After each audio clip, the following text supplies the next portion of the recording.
On a Wednesday excursion, when I was a little girl, my father bought me a beaded wire ball that I loved.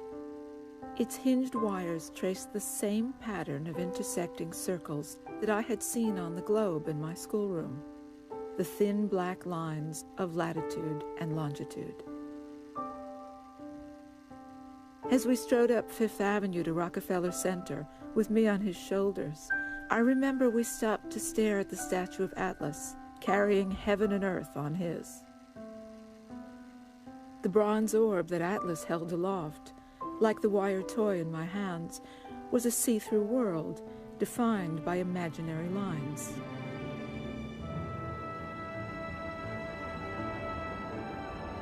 Even as a child, I could recognize, in the graph paper grid imposed on the globe, a powerful symbol of all the real lands and waters on the planet.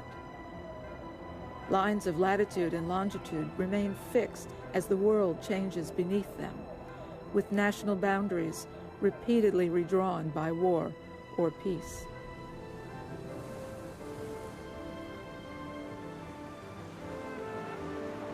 Any sailor worth his salt can gauge his latitude well enough by the length of the day or by the height of the sun. However, to learn one's longitude at sea, you need to know what time it is aboard ship and also the time at your home port. Every 4-minute difference between the two times indicates 1 degree east or west of longitude. This information, so easily accessible today from any pair of cheap wristwatches, was utterly unattainable during most of human history.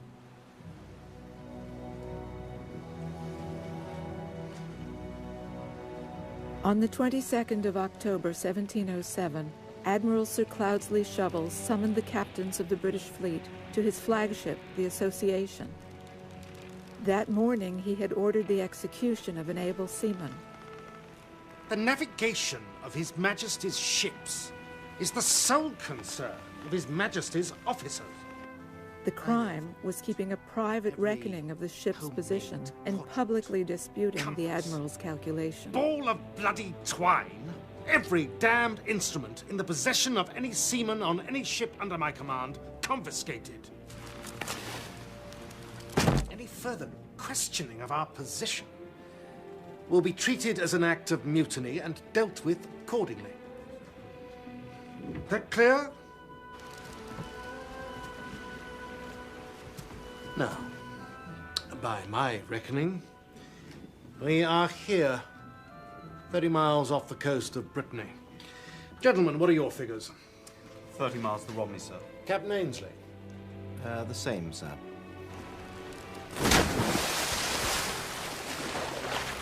And, where did the late able seaman Marston put us, Captain?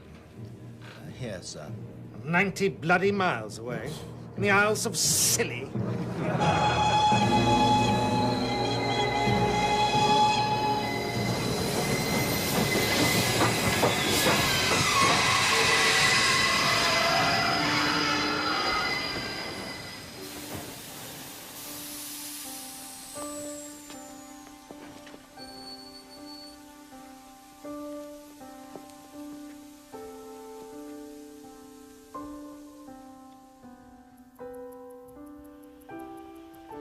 Leave it. What? He gets upset if you move it. So, go on then. No, I did not. Well, not exactly. What does not exactly mean? Well, I couldn't just leave it like that, could I? Can he hear us? Well, he can't speak. So even if he can, he can't tell anyone, can he?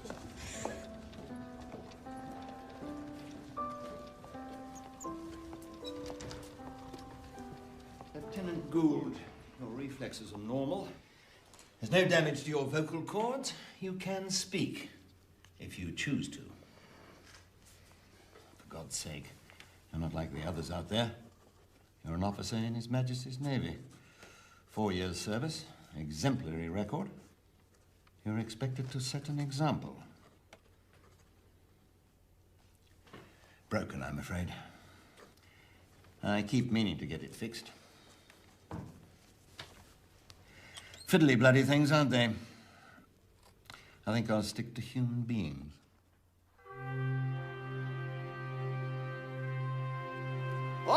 honourable members who mourned with us the recent tragic loss off the Scilly Islands of 4 of Her Majesty's ships and 2,000 wretched souls therein, under the command of Admiral Sir Cloudsley Shovel, will be pleased to know that Her Majesty's government is to offer a reward. A prize of £20,000 to any man offering a practicable and useful solution to the problem of finding longitude at sea. A board of longitude will be set up whose sole business will be to investigate any serious suggestion. And finally, it is profoundly to be hoped to award this prize.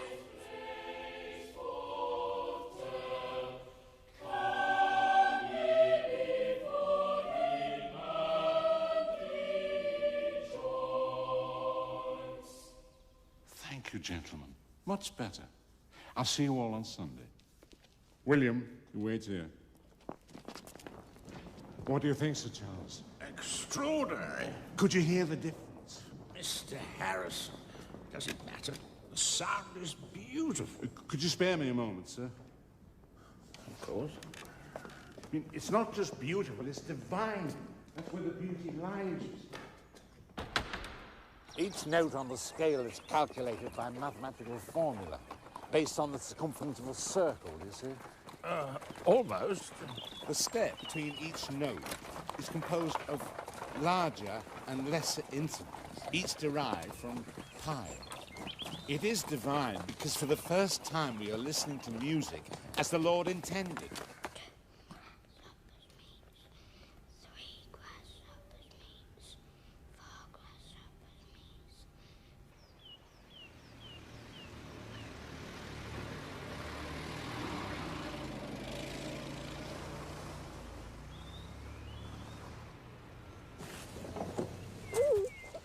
Cecil! Oh, leave him, darling. He's been in the car for ages. It's a long journey for a little boy. Cecil! Especially to look at a silly billy old clock. Oh, is that my stable yard clock? Yes, it's being adjusted. Does it work then? I have it to under 5 seconds a month. Oh, but that's absurd. Sir Charles, if we had funds to produce a small pamphlet, I've already prepared an outline of the text. Inexpensively printed, it could be made available to every village choir in the country. We showed it to an American gentleman last summer. He seemed rather disappointed when he saw it, as I recall. These partitions wouldn't have been here in Harrison's time, of course.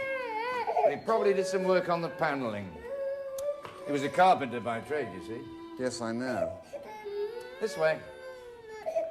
How can you tell if a clock is running 5 seconds faster or slower? My own pendulum clock is adjusted to 1 second a month. Oh, no clock can be that accurate. Mine can. John? What's he doing? Good day, Mrs. Harrison. Charles? So Charles was asking about the choir. Where's William? Oh, dear. Look how it just touches the wheel. Hardly using any energy. It's named after an insect, a grasshopper escapement. It's funny. It's 200 years old. Built before Nelson was born. And can you see what it's made of? Wheels. Wood. It's made of wood. Darling, we're going to be late and Jocelyn's starving. You close that door, I'll close this one.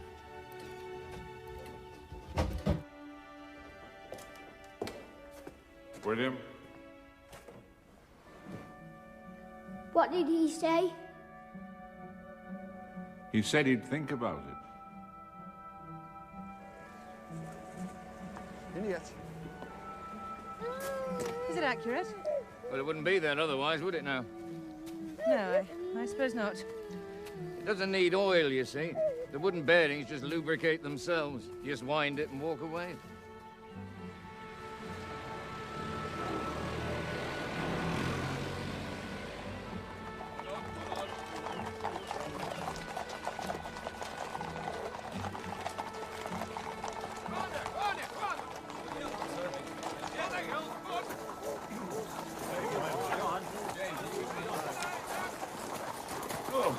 Very good, Bud. Thank you, sir. I just hope you're not thinking of giving up your regular work. I've got 3 barns to build this spring. No, sir. So it's not true what I hear about you wanting to build a clock that you can use at sea? Impossible, sir. Clock needs a pendulum. Can't take a pendulum to sea. I'd like you to say impossible, John. No, sir. So that's it? A wooden clock, that's his claim to fame? It's the first accurate clock ever built. That's certainly one claim. But not the most important, it's the sea clocks. They're the masterpieces. And where are they? John O'Groat? I don't know, I've never seen them. Greenwich, I suppose.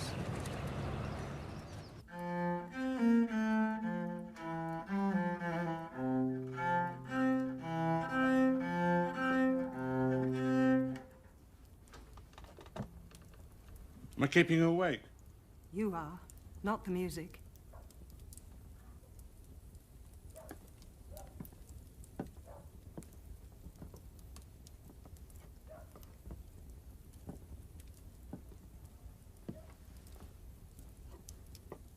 You've made up your mind, haven't you?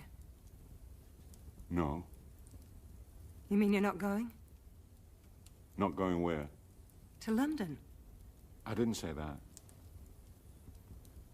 You've found a way to build this sea clock, haven't you? With God's help, it might be possible. I mean, why did he encourage me to build a perfect timepiece in the first place? So the blacksmith might start work 5 seconds earlier or later. Or was it to give us the ability to explore his creation in safety? To move without fear in the space he's given us to inhabit? London is no place for a boy. Don't worry, he's old enough. And he'll be company. Take James if it's company you need. No, I need James to stay here in the workshop if we're to eat. Besides, as for William, I'm doing all this. £20,000. He'll be a gentleman. What does he need with money?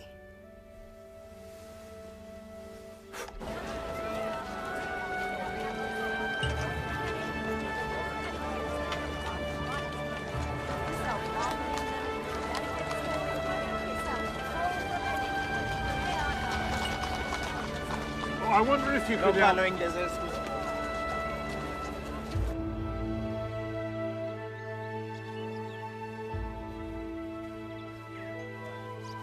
At midnight precisely, a rocket would be fired 3,000 feet in the air from each barge moored at intervals of 10 miles.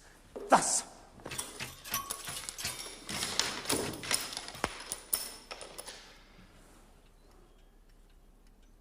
Did you say moored?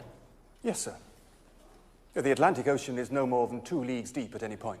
Sailors over distances of several miles would be able to observe the rocket at precisely midnight London time. And knowing both London time and the time aboard ship,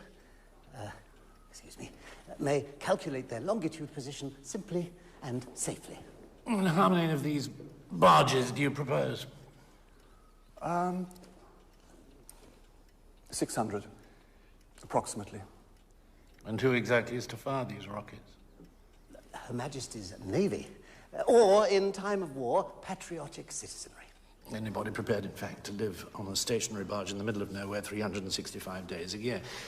And how exactly would these men be fed? Well, sir, the provisioning ships would need to visit the barges on a regular basis.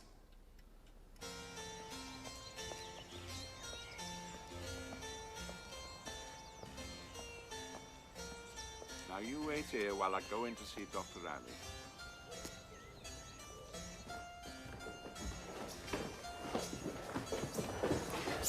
I think it went quite well. Now, it is vital to my process, Sir Edmund, that each dog be wounded with the same knife, as these 3 animals have been under my instructions some 3 days ago. Now, the animals are then to be conveyed aboard one of His Majesty's ships under the supervision of a designated officer whose task it is to prevent the wound from healing. The knife, however, would remain here in London, and at precisely noon each day, is to be plunged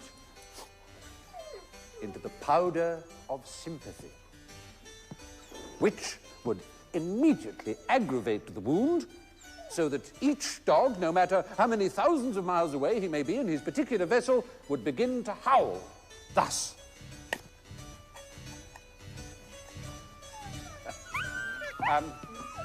The navigational officer on board each ship would therefore know instantly that it would be midday in London and would thus be able to calculate his longitudinal position accordingly. Get rid of them. Dr. Halley, there's one further... No more today. I've had enough longitude lunatics for one afternoon. I'm sorry, sir.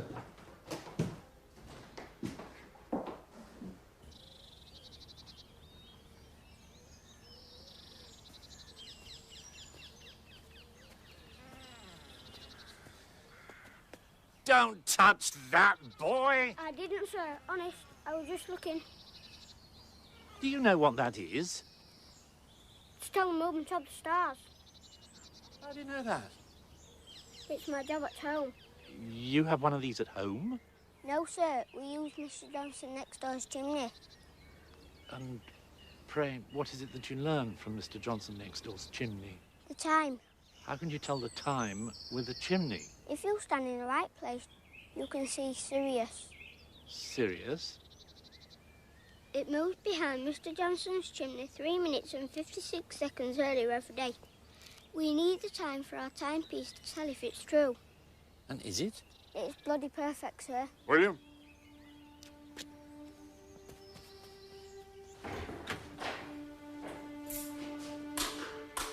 The bulb's gone. I'll go and find one. It's all right. I brought a torch. Who did you say you worked for? The hydrographer's office. Same as you. Well, if they were here, I'm sure I'd have known. Well, if they're nowhere else, it stands to reason they must be here.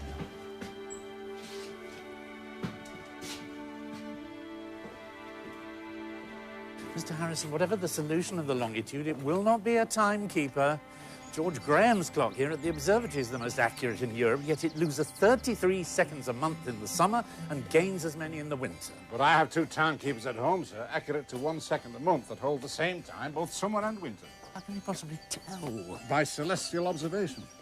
No, of course, Mr. Johnson next door's chimney. I hope to persuade the board, sir, that I will...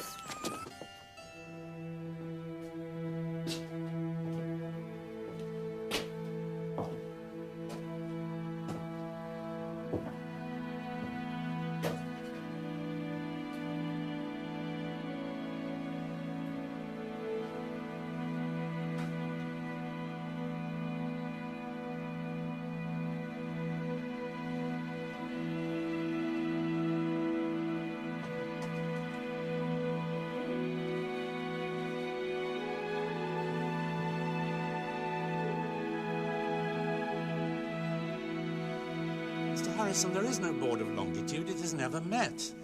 Now, do you know why? No. Because we know the answer to the longitude problem. The stars. The only mechanism accurate enough for the purpose. When we have learned to map the heavens, we shall be able to chart the oceans beneath, and the longitude problem will be solved. Sir, I have some papers with me. Do you know Mr. Graham? No, sir. He's the finest instrument maker in Europe. If you indeed have a timekeeper as accurate as you maintain, he's the man you should talk to, not me. My secretary will write an introduction. Draw them a map, would you, Samuel? Yes. Goodbye, William. It's been a great pleasure making your acquaintance. Goodbye, sir. Bye, Mr. Harrison. Bye.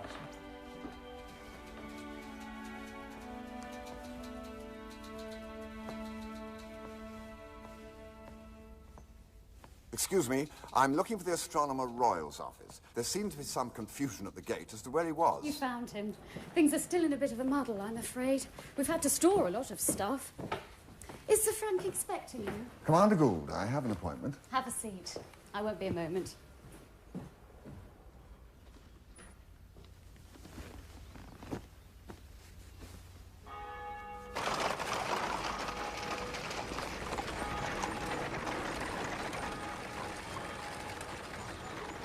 spring is perfect now, ma'am, but it must be wound no more than 5 turns every day. Let that be the task of one man only. Mr. Graham, the work will be my own, I assure you. No one else should touch it. Your ladyship is most gracious. Mr. Graham?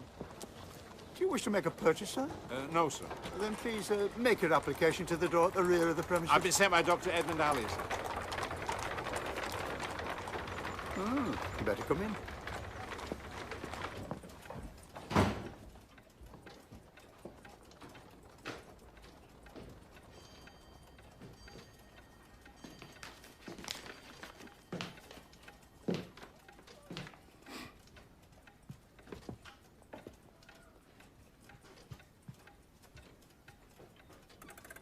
Don't touch anything.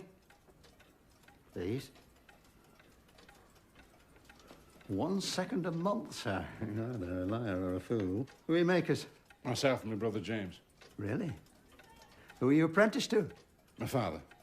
I'm a carpenter by profession, as was he. A carpenter? My timekeepers are made of wood. I brought some drawings with me. I'm sorry I mistook you. This is a joke, sir. Am I right? Mr. Halley seeks to derive some pleasure from this contrivance. Is he here perhaps hiding in a corner to watch my performance? It's I whom sorry, sir. The fault is mine. It was my impression I was here to see a clockmaker. I found myself in a toy shop by mistake. William! Mr. Harrison.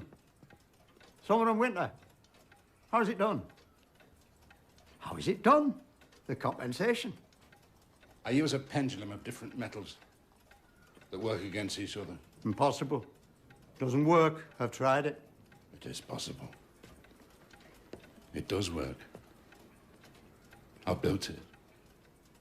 Commander Gould, I have read your letter, several times in fact, and nowhere in it can I find any reference to any qualification for the work that you propose. Well, I'm a trained navigator, and I'm working on a history of the chronometer. I am referring to formal qualifications, Commander. The Harrison clocks are possibly the most valuable and certainly the most important timekeepers that we possess. Yes, I am aware that they have been neglected, and I suppose I must be grateful to you for pointing that out to us. However, there has been a war on. It is taking us a little time to sort ourselves out. Now, I believe that you are no longer on active service, Commander? No, sir, I'm retired. Yes, Admiral Douglas's office. It must be a quiet life, just staring at maps after your service on the China Seas. I had what is popularly known as a nervous breakdown. Quite. Sir Frank, I'm not asking to mechanically alter the Harrison machines. I just want to bring them back to their proper condition. If they're left as they are much longer, I fear they may become unrecoverable. I know my qualifications appear unlikely.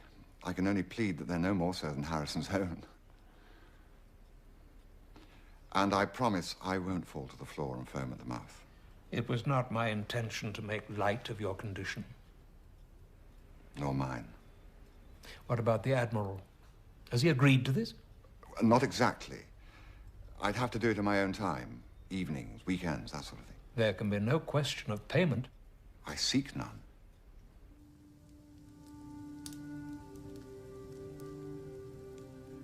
I want to create a clock without a pendulum.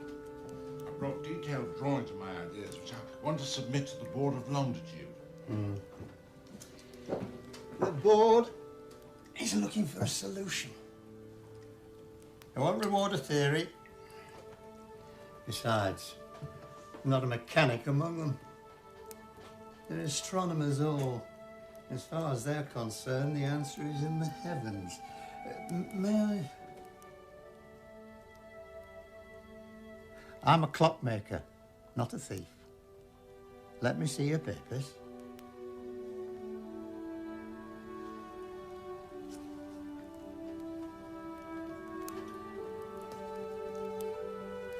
You needn't be afraid. I'm no carpenter.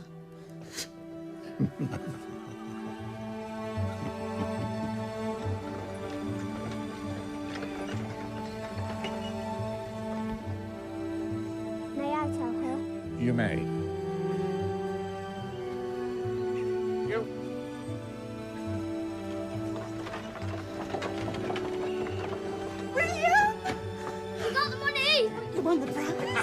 We've won no prize, but we will. Mr. George Graham's given us £200. I'm to build my marine timepiece.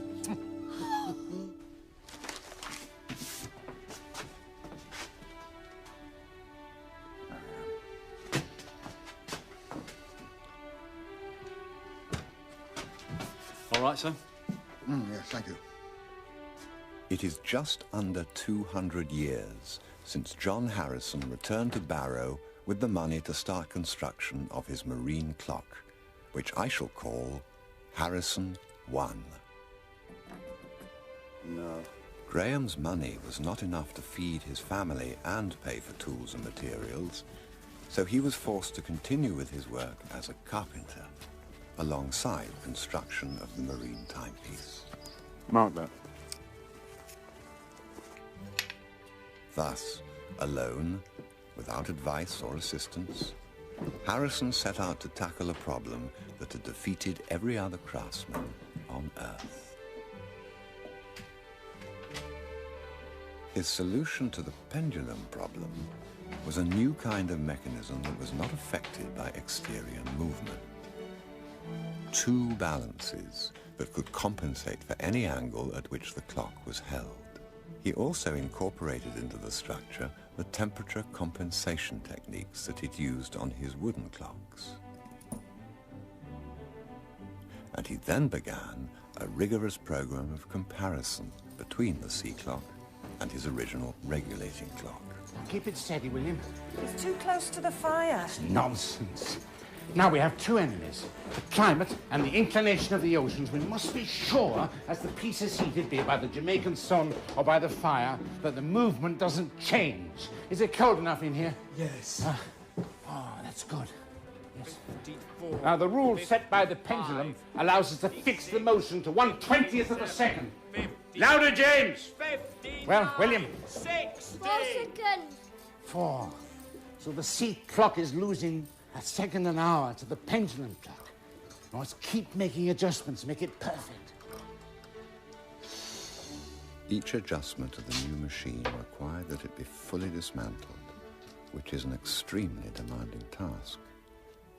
I am now able to achieve this in a little under 8 hours, with the same time to be allowed again for reassembly. I have already had to do this 4 times.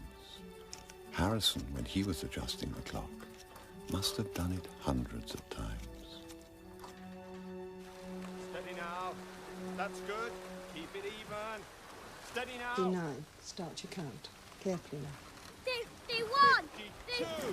53. 54. 55. 56. 57. 58. 59, 60. Stop, for God's sake, stop! Well, it's not constant. When it was still, I could get under a second an hour. Now it's 2 seconds. That's 48 seconds a day.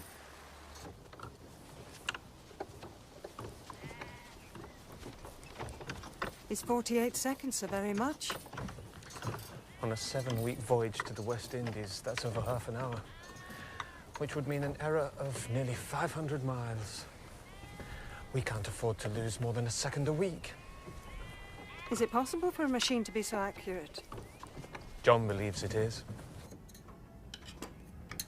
There it is. Put a stop there. Keeps the lever from falling too far back. Commander? Good God, man, what are you doing here? I thought I was on my own. I'm going crazy! Oh. No, don't worry, not that kind of crazy. It's this machine. There's not a straight line in it. It's layer upon layer of corrections, each one fitting on top of the other. Whenever he came across a problem, instead of going back to the beginning, he'd add another level of complexity. Springs working against levers, working against other springs and other levers. I mean, it's madness. Madness born of a refusal to be wrong. He couldn't just say, I've made a mistake. He'd say, I'll add something else, and it won't be a mistake. Look, can I get you something? I think I've got a bottle of sherry somewhere. Why don't you come and have a drink? No, it's all right.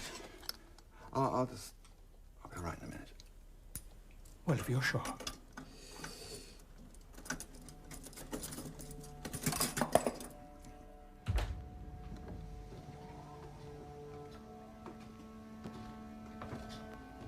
I thought about you today. I thought about the first time I saw you. You'd copied out a poem of Robert Graves. I don't remember which one. You'd drawn faces all around it. And I thought, this is someone special. Not particularly because of the poem or the drawings. Don't know what I'm trying to say, really. It was a concentration, I think. There was so much noise going on around you and you paid no attention to anything except to what you were doing. And I thought, this is a man who can be anything he wants. What are you talking about? Nothing. I want you to give up the clock. I will. When it's finished.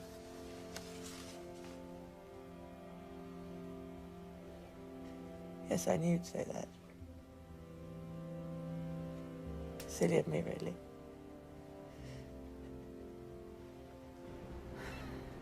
He's ready. Can you see them? Out there. Should be less than a minute now. There's the stand too.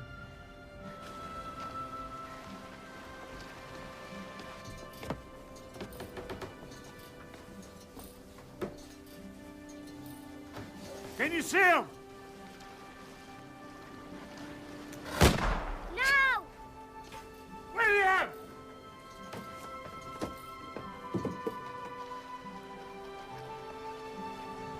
He looks happy.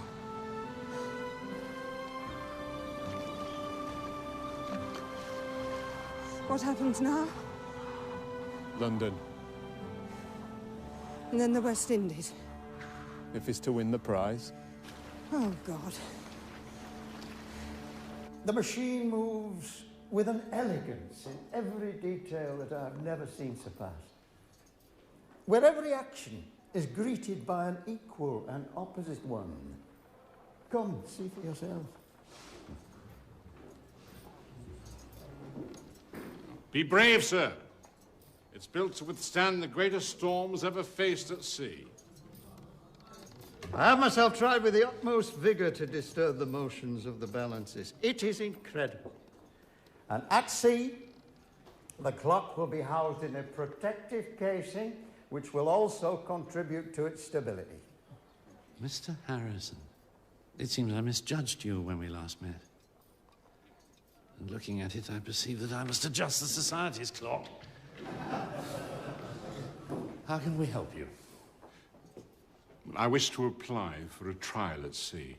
The Admiralty may order a sea trial.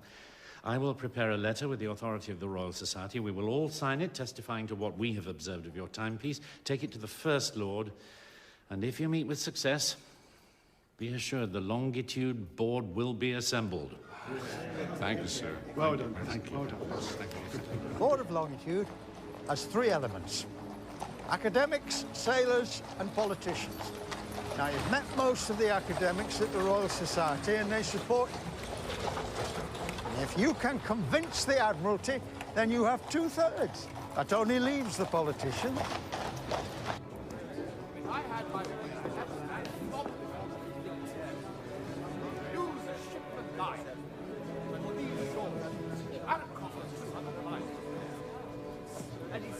Mr. John Harrison. Good luck. Thank you. But remember, this is the Navy.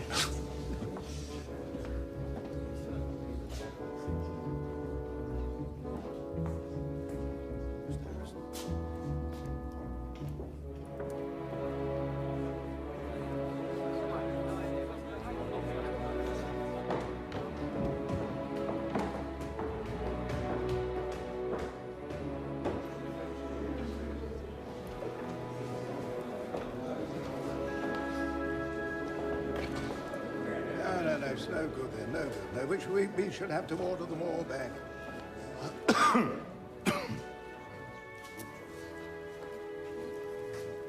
Who the bloody hell is that? Oh. Well?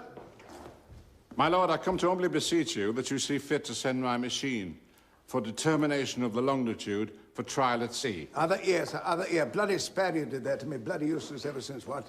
It is specified by Act of Parliament that such a trial should take place on a voyage to the West Indies. This is my petition to your lordship. You a seafaring man, sir?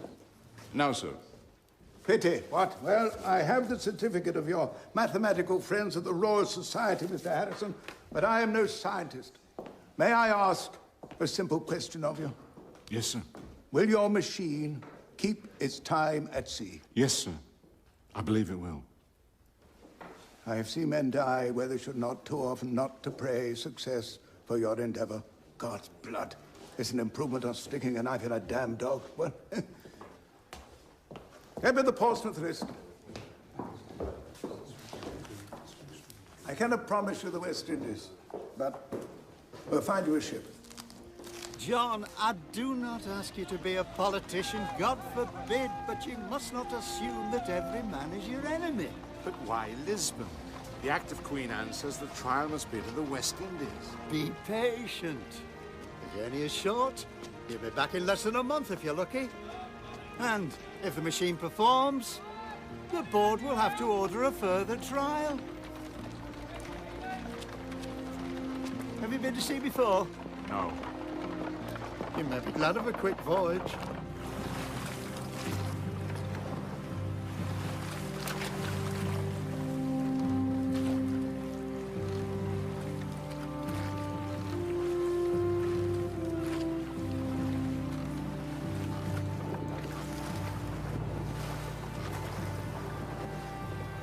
Your first time, Mr. Harrison. Mr. Harrison requests permission to come aboard. Permission granted. Good, I'll fetch him. Steady, sir. Give a roll.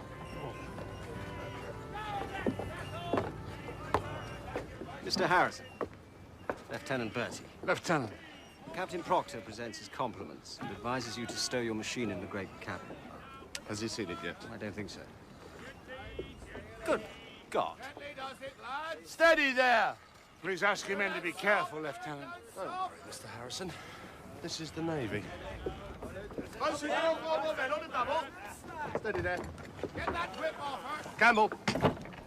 Take Mr. Harrison to the great cabin with his clock while I report to the captain. Aye, aye, sir.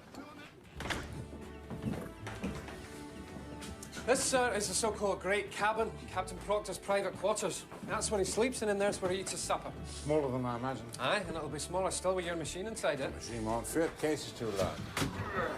Don't worry, sir. This is a fighting ship, not a common inn.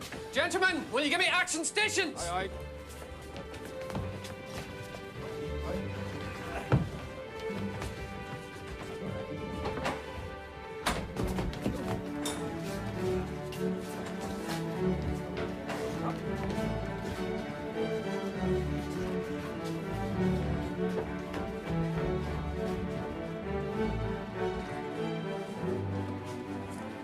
See, Mr. Harrison, you don't need a drawing room when you're fighting a battle.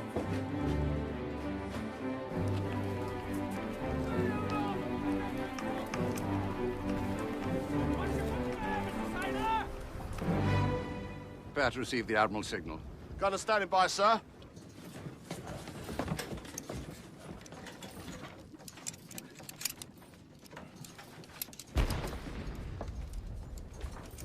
What was that? It's a commander's signal. We're ordered to get underway.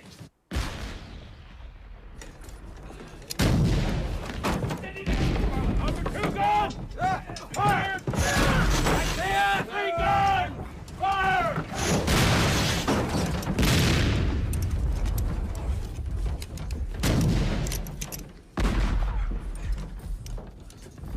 Is their hand done? I don't know. Loose the mizzen topsail. Loose the mizzen topsail, Mr. Sprague! Aye, aye, sir.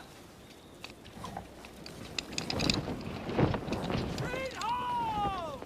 Rivet be more firing. Not unless the French declare war, which isn't due to happen this week. This is the berth deck where the crew sleep and eat.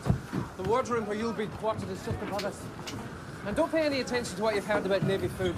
This is a short voyage and we've plenty of fresh provision aboard.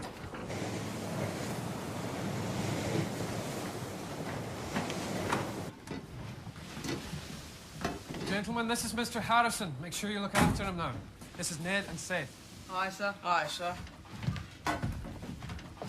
One hammock, quite comfortable with a bit of practice, and your very own 9-pounder.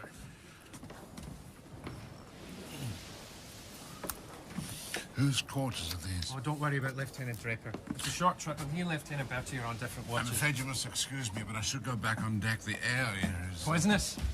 You'll get used to it. Most people don't notice it after the first couple of years.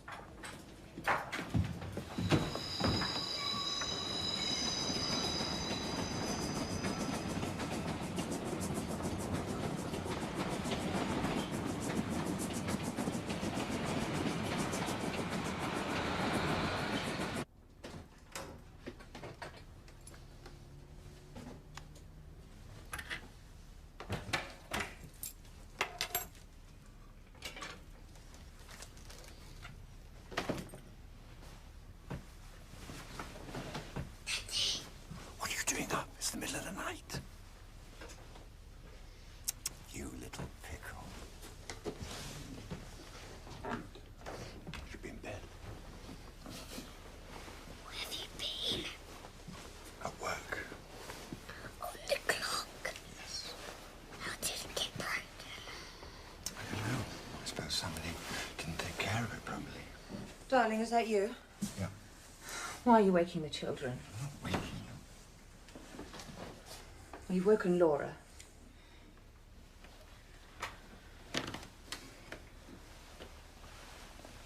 I'm sorry, Miss Galley. I'm all right. Night, everyone. I know you don't like having a lodger, but we don't exactly have much choice at the moment, do we? I suppose we don't. I'm going to bed. Make sure you turn out the lights. Good night.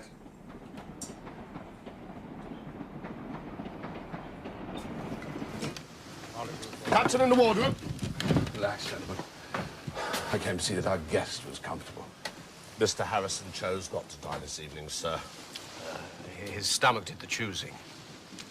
We'll keep an eye on him, Lieutenant Draper. The Admiral won't be too pleased if we lose him. I tried to take a reading from his machine this evening and plotted a position that had us sailing through the city of Corunna.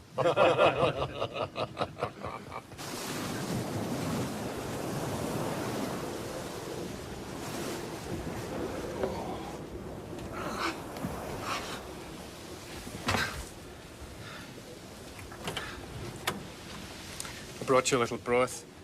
It'll help ease your stomach. Thank you, Mr. Campbell. Mr. Campbell, can you do me a little kindness? My machine holds to London time, which is different from the time aboard the ship. I need to have a reading of the clock at ship's midday precisely. Can you do that for me? Aye, sir.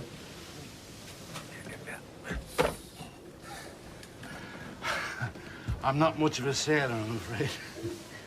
Oh, how long have you been at sea? 4 years. Well, for God's sake, why? I was pressed. That was my own decision.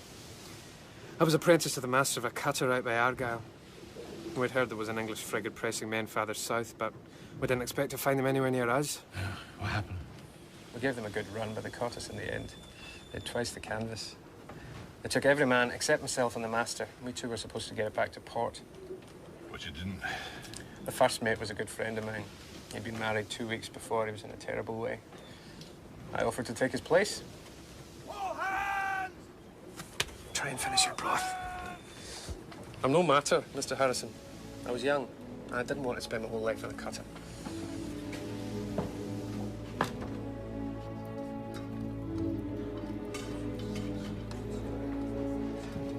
Sir Charles, I must thank you for your help with Mr. Harrison's machine.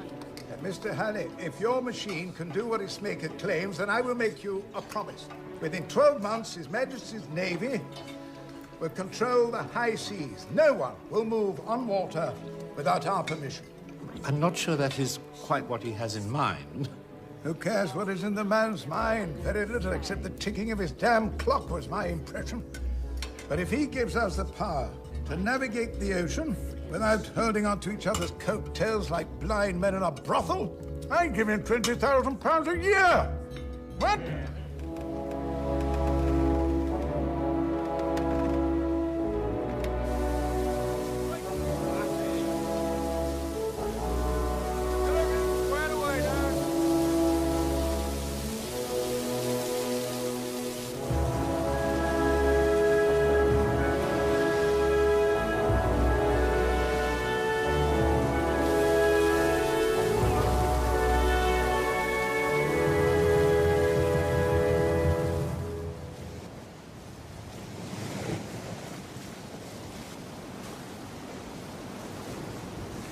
Mr. Harrison, you found your legs at last. I apologize for my behavior, sir. There's not a man among us who hasn't felt like you have, sir. No apology required. How's your machine? I need to take some more readings before we arrive in Lisbon. You've got 2 days, by my reckoning. Thank you, sir. Excuse me, sir. I think I preferred him when he was sick.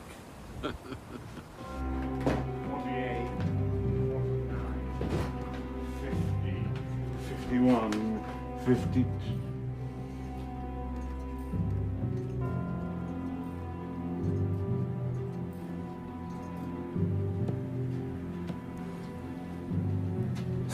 It's no good. I still have us 20 miles inland. Check again. I have.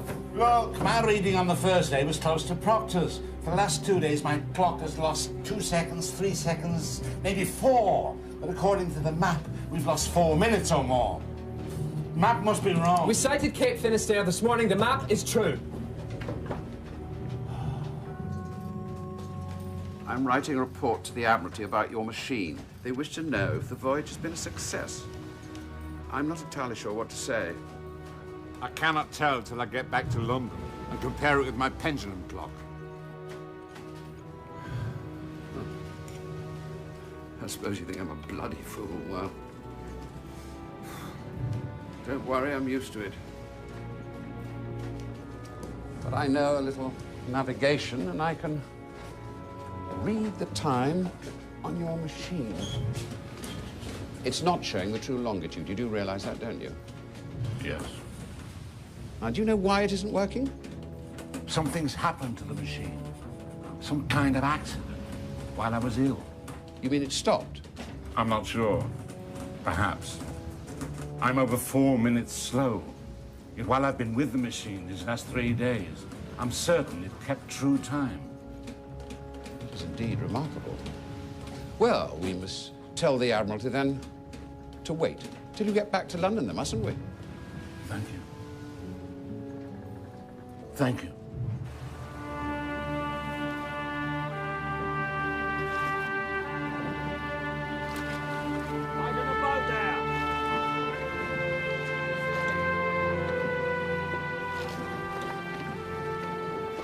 Pipe aside!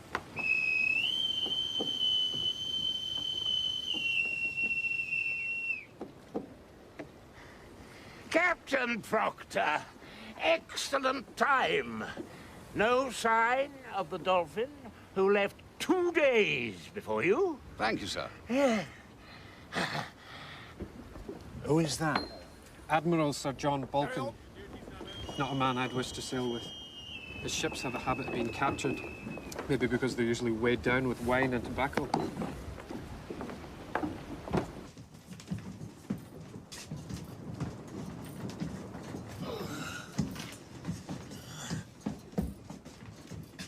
What the bloody hell is that?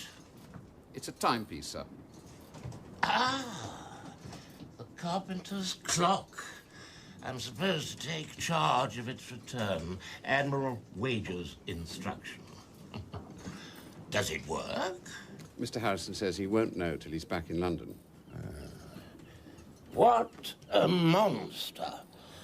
I certainly don't intend to have it in my cabin, and I doubt if any of my captains will want it either. What do you think, Lieutenant? Put it on the Orford, sir. Captain Man won't notice it's there. He will, if it's in his bloody cabin. Take it up top, steady. Heave! Easy! Steady as she goes.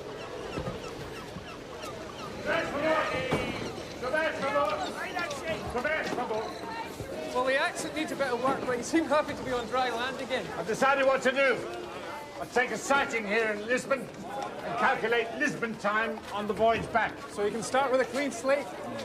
I've purchased my own chart so that I may make my own record of observation. Yeah. The wording's in French, I'm afraid, but it looks fair enough. Well, I wish you every success on the Orford. Looks like you'll get better weather anyway. The best for all. Coming through! The best for all.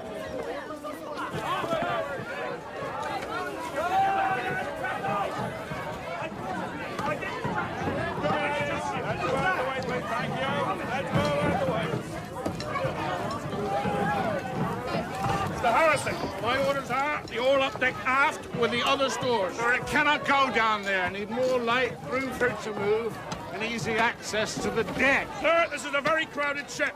I'll see what I can do.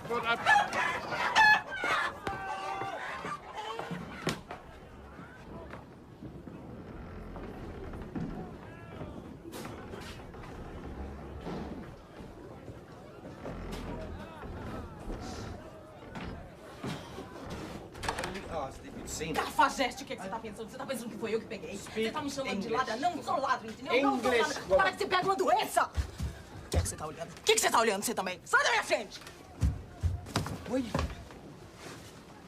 you know anything bloody rude in Portuguese? No, sir, I'm afraid I don't. Pity. Norvler, Lieutenant. John Harrison. How do you do? Don't know where you're going to sleep. We're pretty full.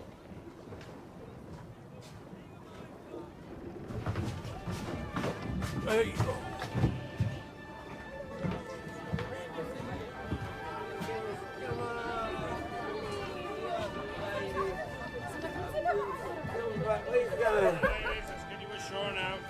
Mr. Wills?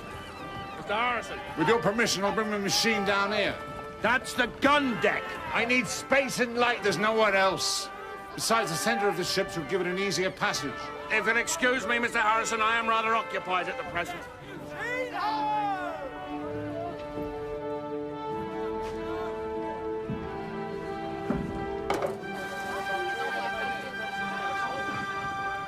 All persons... Come on now, you must get down from there. Down you come. Deixa minha filha. Por favor. Sorry, madam. Meant no harm to the child. Mr. Harrison? Yes? Who's your joiner? Well, the case is my own work, if that's your question. Arthur Mason, ship's carpenter. Pleased to make your acquaintance. My man will take this for you when you want it. Thank you. Below on the gun deck by the mainmast. Don't worry. We'll look after it.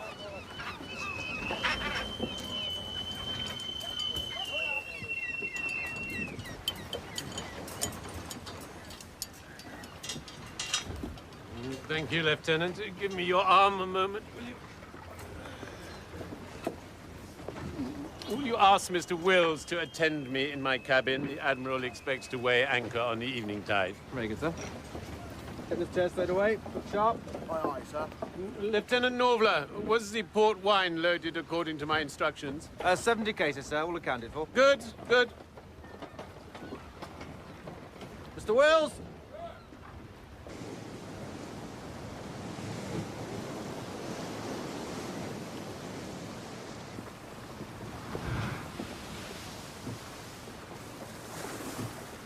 Who the damned hell is that?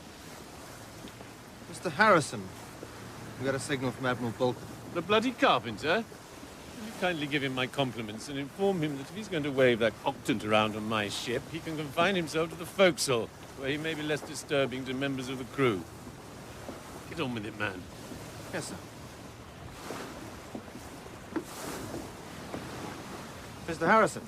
Don't worry, Lieutenant. I'm finished for now, anyway.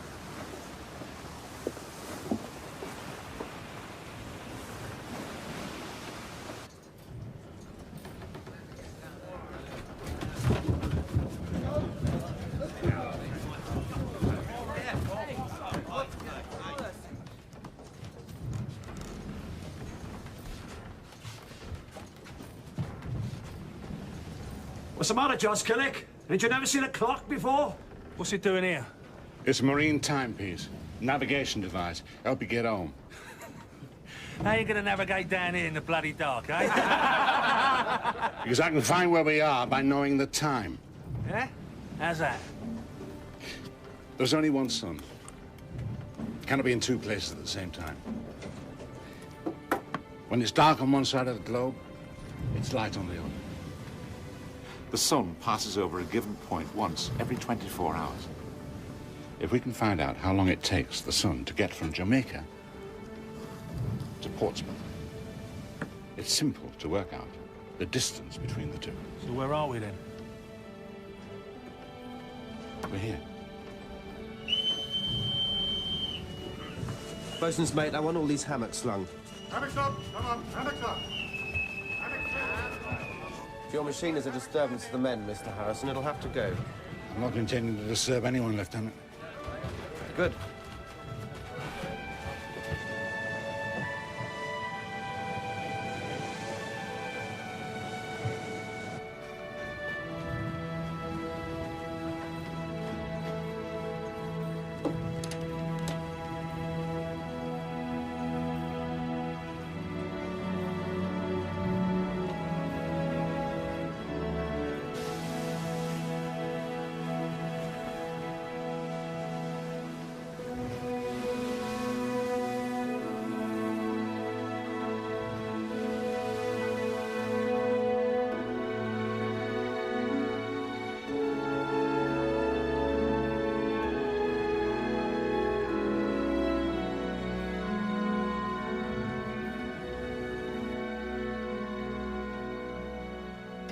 Ah! Dash. Will he be finishing soon, sir? And I have to lock up, you see. Of course, yes. No, I'm finished for the day. So, what time is it exactly? It's past midnight. Oh, dear.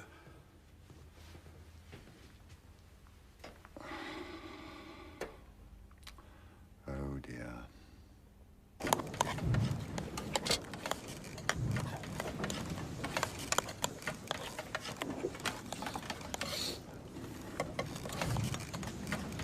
Mr. Harrison, do you know how to rid your bread of maggots? No, sir. You take a piece of rotten meat, and you place the bread on top of the meat, and count to 3 whilst you watch some maggots leave the bread for the meat, and you pick up the bread and swallow it fast before the little buggers can change their minds. Thank you, sir. I understand you're keeping a chart, Mr. Harrison. I am. Perhaps you'd be kind enough to let me see it in the morning. Certainly.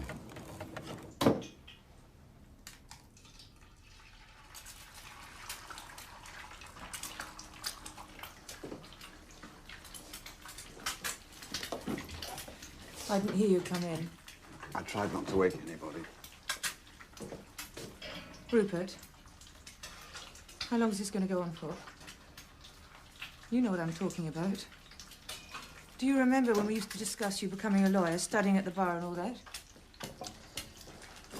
That was when I'd finished the clock. That was when the clock was a few weekends. Not the unpaid work of a lifetime. It's destroying us. No, it isn't. Well, it is me.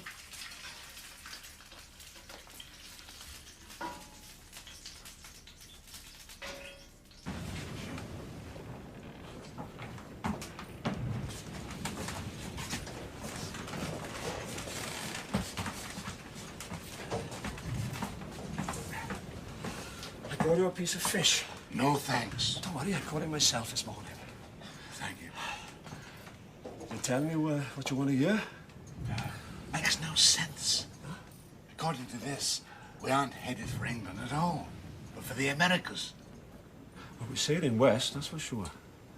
The wind's against us, so Balkan's taking us west in the hope that we'll pick up something that'll take us back up the channel. So maybe you are not so far out. And this isn't a bloody coracle, I know. You can't turn the British fleet around on a farthing. Thank you for the fish. On the 18th, we were at 8 degrees 47. I have 9 degrees 2. And yesterday? 6 degrees 10. And you're about 53, 54 miles west of us. How can you be so sure? I can't, Mr. Harrison.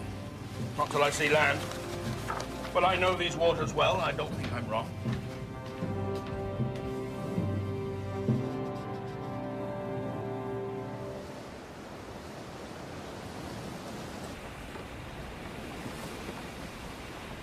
Land ho!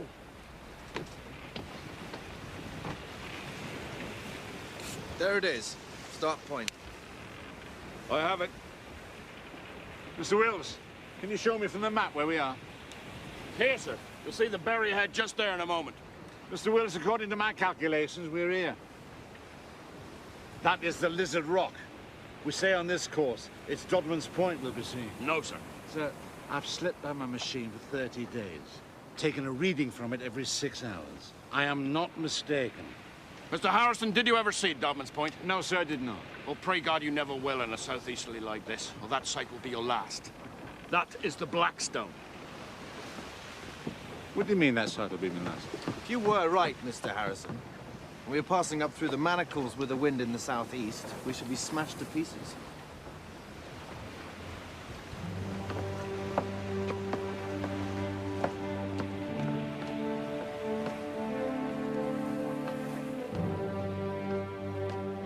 Well, up the topsail, Mr. Brown.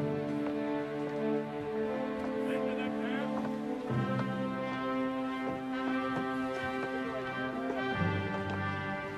Mr. Wills? Mr. Harrison.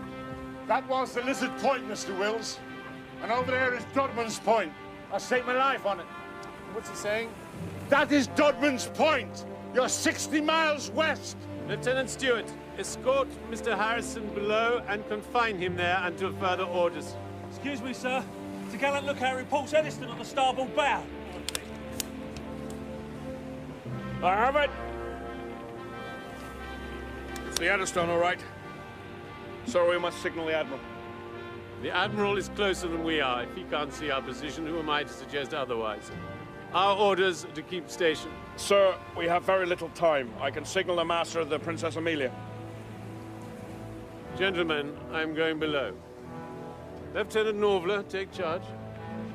Aye, sir.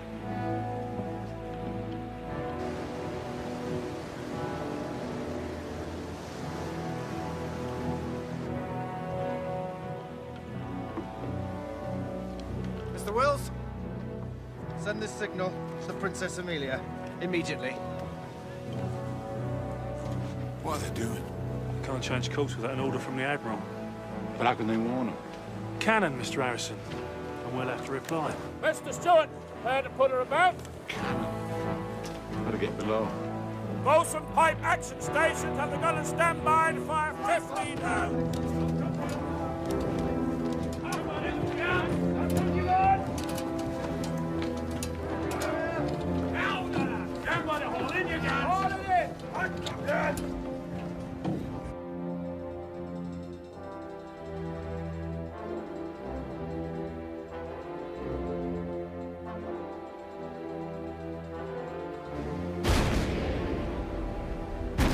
You have it, Mr. Wills? Bring her about. Give me 15 rounds. 15 rounds, Mr. Sadler. Number one gun. Fire! Number two gun. Fire! Clear. Number three gun. Fire! Clear. Four gun. Fire! Clear!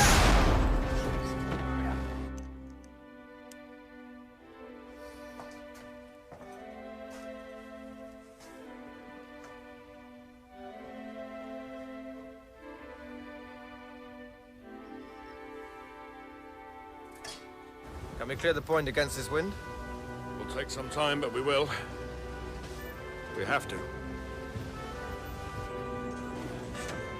Mr. Harrison, congratulations!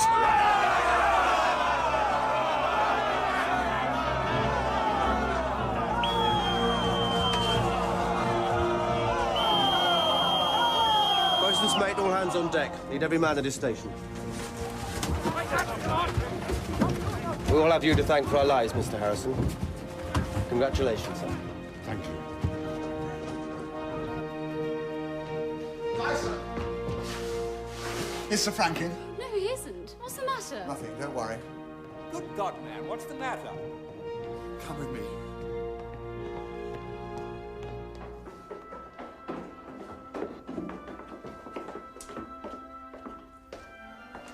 They've been going for an hour.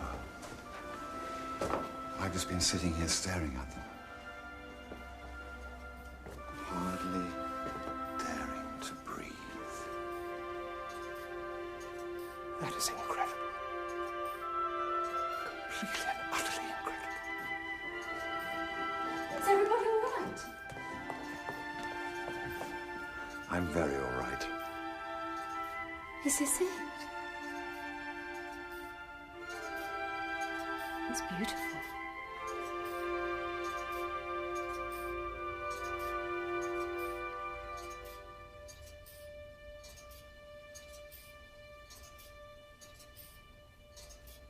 Mr. Harrison, I would like you to take a look at my entry to the log for the second.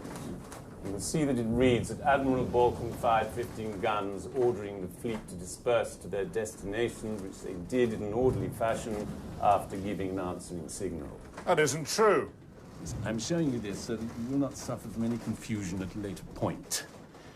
I've also written to the Admiral and informed him of my intention to resign from the service. He has kindly indicated today that he will recommend my appointment as a captain at Greenwich Hospital, a position that I shall be honoured to accept. Trust this makes things clear between us. So yesterday never happened. Our orders are to proceed to Chatham, and you may disembark there and take your machine back to London. Is that clear? Perfectly clear.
I compared the machine with my pendulum clock. It has lost 6 minutes and 4 seconds since I left London.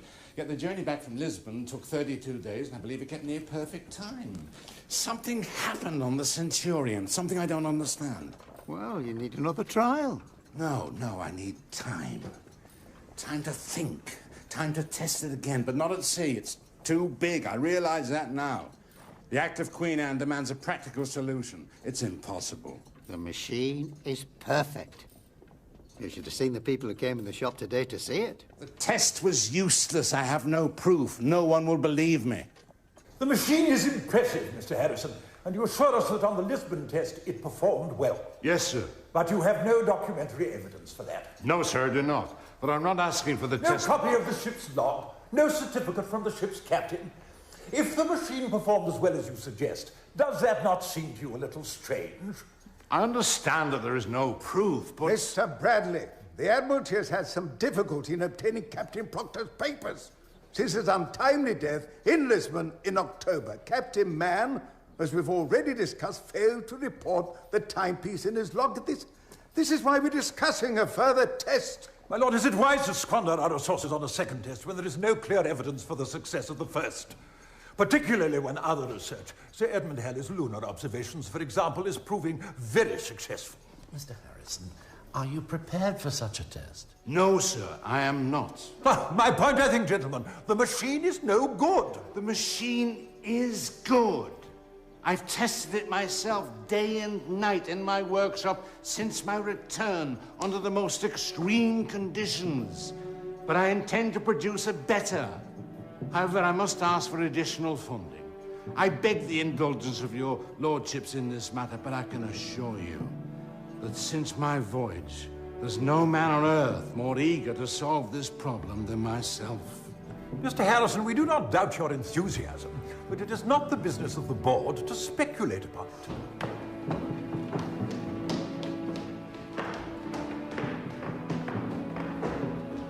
Excuse me, sir. I'm seeking the board of Longitude. Never heard of it, sir. This is the amateur. It's their first meeting today. It is, I believe, in the boardroom. The boardroom? And why didn't you say so?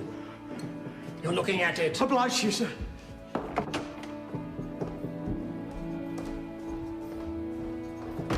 Lord, I beg leave to approach. If it pertains to the matters we're discussing. Indeed it does, my lord. I have in my hand a certificate from one Roger Wills, lately master of His Majesty's ship, the Orford. May I read? Yes, very well. Oh, excuse me.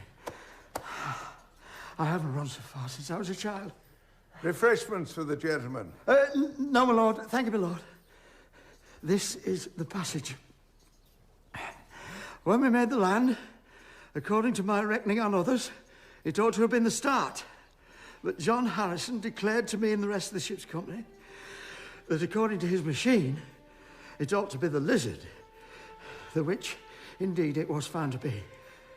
His observation showing the ship to be more west than my reckoning, above 1 degree and 26 miles. Lord, I trust this will assist you in your deliberations. Mr. Wills is present if you should require further confirmation.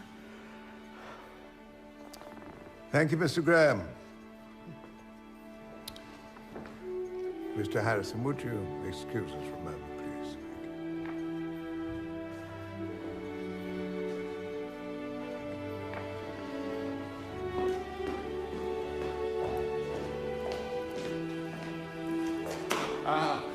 Thank you. Thank you very much. I didn't sit right with my conscience to let a lie stand in the way of your machine. Not when it may do some good for poor sailors like myself. £500. Half now, half when the second clock is complete. The sum to be set against any future prize winning. George tried for more, but they wouldn't have it. No. At least you may go home now with some money in your pocket. I'm not going home. I'm going to take a place here in London. Got to work fast. Your family? They'll have to come with me. Good news, if that is the term for it, is that Mrs. Gould will be unable to get a divorce unless she can prove adultery. Am I to take it this is not the case? No, it is not. Then she has only one alternative, and that is to seek a judicial separation. That would mean an order from the court that you are to live separately, even though you are still technically married and therefore unable to consider remarriage. Well, I don't think Muriel wants to get remarried. Quite. Lacking adultery, she would have to cite mental cruelty. Do you know what that means? I can guess. Allow me to explain it to you clearly. It will be necessary for her to make certain allegations in open court. These allegations may subsequently be reported in the newspapers. There's nothing we can do to stop that. If we are to proceed, you must consider the consequences of this. I don't understand. Why would the newspapers be interested in me? Well, they aren't. But a wife suing a husband is uncommon enough, I'm afraid, to arouse their curiosity. Now, I have been sent several statements from your wife's solicitors, and they're very detailed indeed about your alleged drinking, the instability of your mind, and your character. I see. Commander, it is my duty to inform you that you stand to lose your children, your house, your reputation, and quite probably your job, if you both continue in this action. Well, thank you, Mr. Worthington. You made things very clear. Thank you for your advice.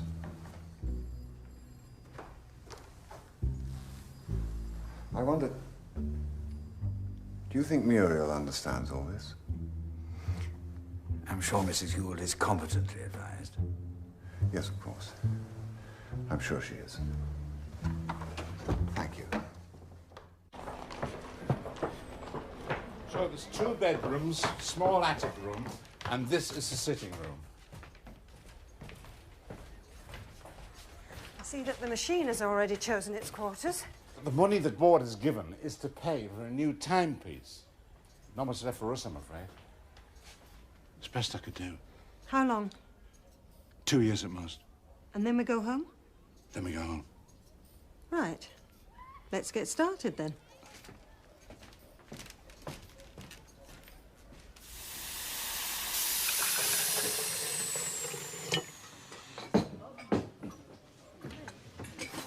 Thank you.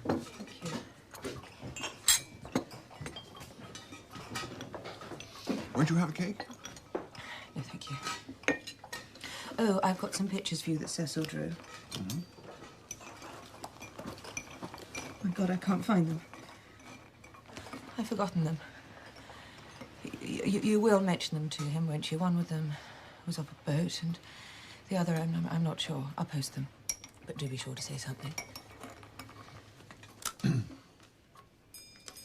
What time's your train? 10:02.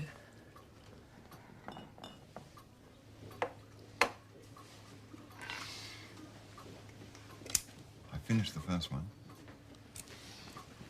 First one? Clock.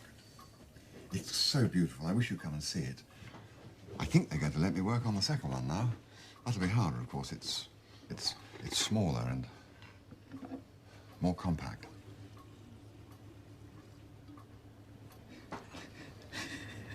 I'm so sorry. It's just I don't know what to say.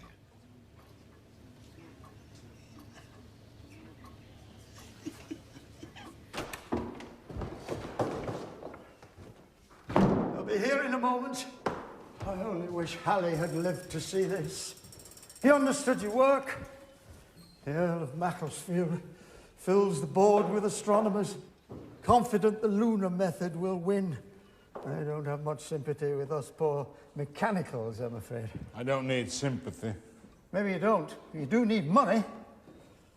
If this machine is a success, it is my intention to propose that the Society award you the Copley Medal. It's the highest honour. Did you bring the record of your new tests? I have them, yes. But they mean nothing. Enough. The results are spectacular. I've seen them myself. There was a fault What do you mean, a fault? in the machine. The fault was in the first machine as well, but I didn't understand. I found it by accident. Something that could never have been discovered with the testing at sea. Luke. Stop! What are you doing? You're mad. That's not the motion of a ship. Centrifugal movement. It slows the clock down. That was exaggerated. When a ship turns or changes course, centrifugal movement causes the machine to lose a fraction of a second. On a long voyage, that'll mean minutes. Then make an adjustment in the cradle. Oh, the cradle will make no difference. I've already started a new machine with different balances, George. That's circular. Well, for God's sake, don't say anything to them.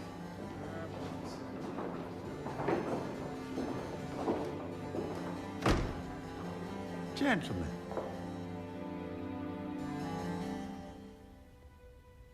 Harrison's second machine was mechanically a replica of his first with some improvements in detail. However, it was more compact. The main concern being to create a machine that could be managed more practically. But it was never to be tested at sea. The problem of centrifugal force caused by the pitching and yawing of a ship appeared to be insoluble. On no account comment on any of his machines or display any interest in them. He'll be convinced that you're trying to steal an idea from him. Keep your eyes on the floor at all times. Did you bring a sample? Yes, Mr. Graham. 3 pocket watches as you instructed and a model of a clock escapement. He won't be interested in the watches, but he should get an idea of the quality of your work. It is a beautiful piece of work, is it not? It's interesting, although I think there's a little too much tension in the mainspring. But the workmanship is fair. Mr. Jeffries has worked for me for over 12 years on every kind of matter. I can assure you he will make a most excellent and diligent assistant. Oh, I don't need an assistant. My son will be my assistant when he's old enough. John, you need some help now. You know you do. Mr. Jeffries, it's an honor to make your acquaintance. As it happens, you may be able to oblige me. I'm in need of a pocket watch. I would be honoured. Very good. It must be suitable for use in different climates. I'd need you to make some particular alterations. If you wouldn't mind looking through these drawings. Do my best to give satisfaction. I needed to carry time from my regulating clock in the captain's cabin to the deck, where the observations are made. Anything you don't understand, come back and see me. Now, thank you very much for coming over here, George, but now I have work to do. Goodbye, George. Thank you, George.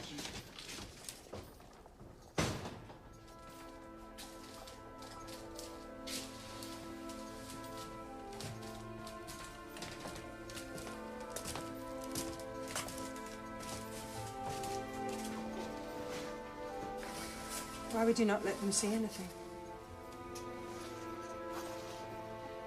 There's nothing for them to see. I have no solution. I failed. So what will you do? I think perhaps we should go home. Don't say that if you don't mean it. Please don't.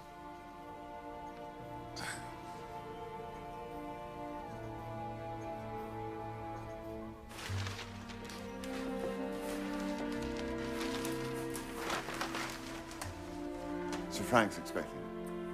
Yes, of course. Just one moment.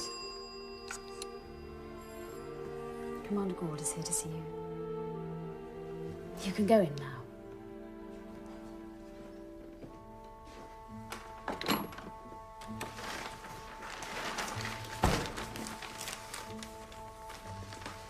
There it is. Very nasty. I don't know what business the newspapers have to interfere. Nothing like other people's misery to cheer up your morning. Quite. I hear you've resigned from the hydrographer's office. No, I was sacked, as a matter of fact. I think Admiral Douglas was pleased to have the excuse. Oh, dear. I'm very sorry to hear that. Very sorry. But perhaps the opportunity to rest will do you good? I've tidied up H2. It's in pretty good order. I thought that under the circumstances you'd be happier if I didn't continue to work on it. Yes, well, perhaps that would be for the best.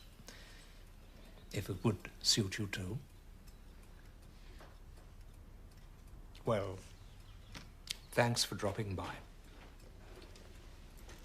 I really am very sorry.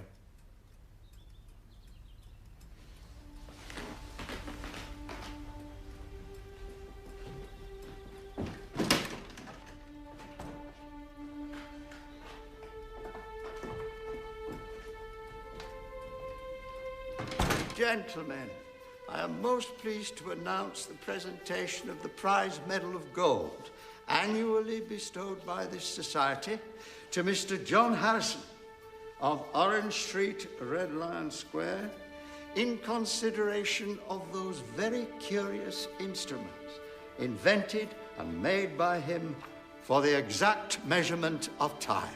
Honourable members. Sit down, John. It's not your turn yet.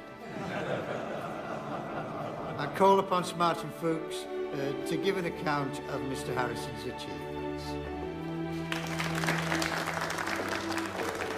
You need this medal, John, if your work is to continue. Just smile. That's all they need.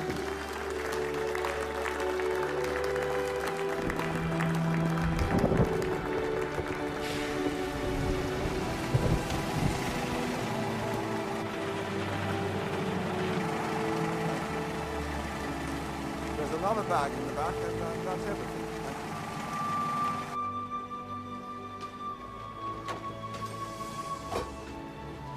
Darling? Mother. Oh, you're so cold. Was the journey awful? Pretty frightening. Come and get warm.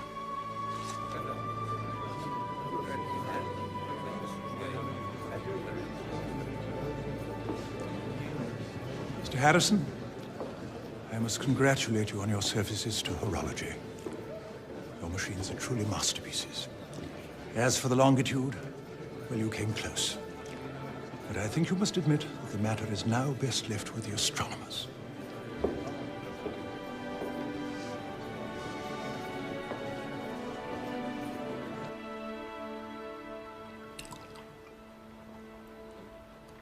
Would you like some wine? Yes, I think I would. Mr. Partner, do we have any wine? No, madam. Oh, dear. I'm afraid you'll find us rather dull after London. Would you like some sherry? No, thank you. Perhaps a whiskey after dinner. Oh, have some now, dear. Mr. Partner, a little whiskey for Rupert.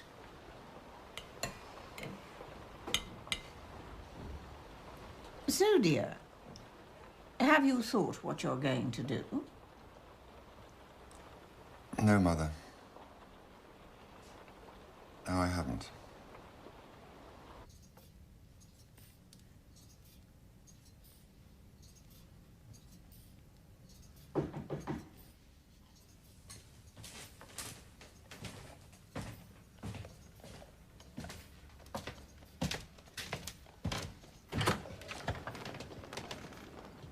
May I come in?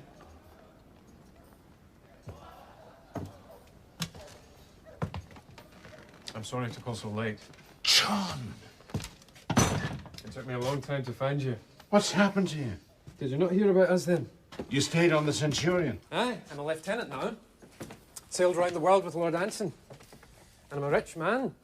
My share from the capture of the Hacienda was £217. Oh, so this is the new one. I heard that you were building another. Oh, sit down. Can I get you something? No, thank you. I sailed in the company of 961 men, sir. 203 returned to England. Of the 760 who died, only 48 were killed by enemy action. And the rest? Disease. Despair. We were lost. Weeks on end without sight of land, fresh food, water. Although much of the time we were within 6 hours sailing of Juan Fernandez, but we'd mistook our position. Didn't know it. I saw more men die than any Roman emperor. Men who you'll remember, and who remembered you. John Sprague, Lieutenant Draper, the mess boys, Ed and Seth. Didn't even make 14. We all heard about the Orford and how your machine performed as we sailed hopelessly on, heaving man after man over the side. Have you seen a man die of scurvy? No, I haven't. The body starts to swell like a balloon. Legs are the worst, so that every movement causes pain. Then the skin starts to split, horrible bleeding gashes. Your tongue grows in your mouth. And the throat swells so that eating and drinking is impossible. Death is a release.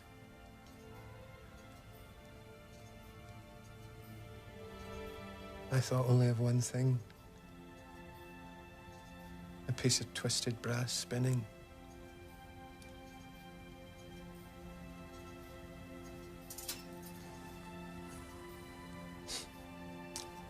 There, look.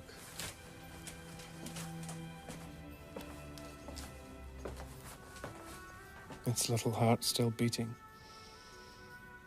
I thought to myself, this'll never happen again. There'll be a machine to tell us where we are. I swore that if I lived, I'd come and find you. John, when they were dying, who did your men curse for their misfortune? Their God, or their admiral. When you're afloat, there's little difference. And if they had a clock, and the clock didn't work, and the men still died, who would they curse then? When you're young, you think that anything's possible. But as you grow older, you discover that it isn't. Well then, don't grow older, Mr. Harrison.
Full?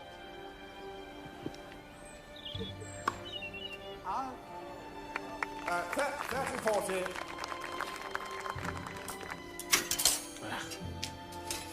Leave it. I can manage.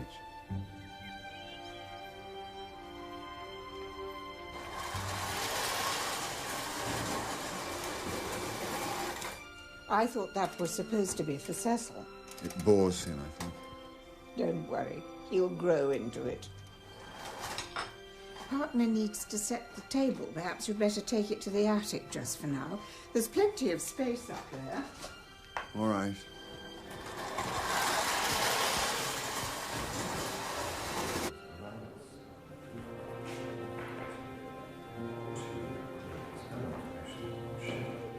By using the information set out in the tables, calculate his longitude. Excuse me, Reverend Masculine, I shall have to let them in now. May I have 1 minute, Dr. Bliss? Most certainly.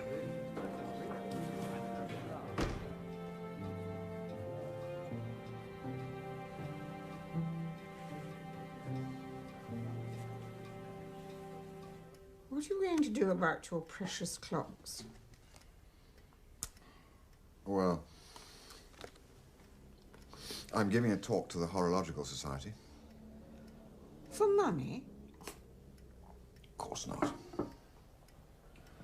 You can't just sit around here for the rest of your life, you know. I do know. May I make a suggestion? Mm-hmm.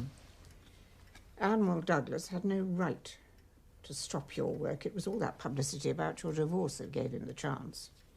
If you brought the matter to the attention of the Navy Board yourself, he would have no legal argument. You're saying that I should write to them? Write to Douglas first, hinting that you might, but giving him the opportunity to change his mind. But that would be blackmail. Precisely. I think that's rummy. Thus, Dr. Meyer's lunar tables allow the navigator to calculate his longitude at sea, making allowances for both refraction and parallax distortion, using simple trigonometry. They suggest that the longitude problem is finally to be solved by a clock, not a clumsy man-made device of spinning wheels and levers, but a celestial clock whose hands are the moon and whose numerals are the stars. A dial writ across the sky by the Creator himself. What do you make of him? A lunatic, and a serious one.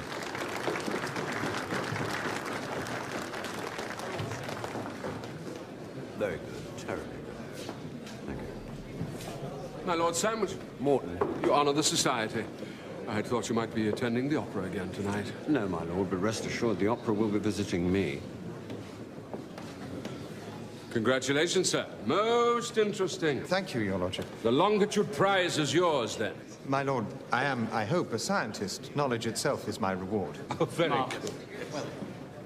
He has ability, that young man, but little sense. How long will it take to prove these tables? Oh, not so long. 4 years, perhaps. Can he beat the old carpenter? Harrison, he has lost his way. His third machine has defeated him. Or so the rumor has it. This society was created so that men of science might solve the mysteries of our planet. I would not wish to see the Longitude Prize stolen by a country toolmaker. Did you find the paper of interest, Mr. Harrison? Well, I certainly enjoyed the Reverend's enthusiasm for trigonometry at sea. My lord, the moon may only be observed 20 days in every month, and then only when there is no cloud. It is not a practical solution for navigation at sea. Please forgive my son William, you know. But he is right, Mr. Harrison. A practical solution is what we all seek. Tell me, the Society's clock, is it still adjusted by celestial observation? I believe it is, sir. Why? Is your watch wrong? No, my lord. It's almost right. Which is much more curious, don't you agree? William? My lord?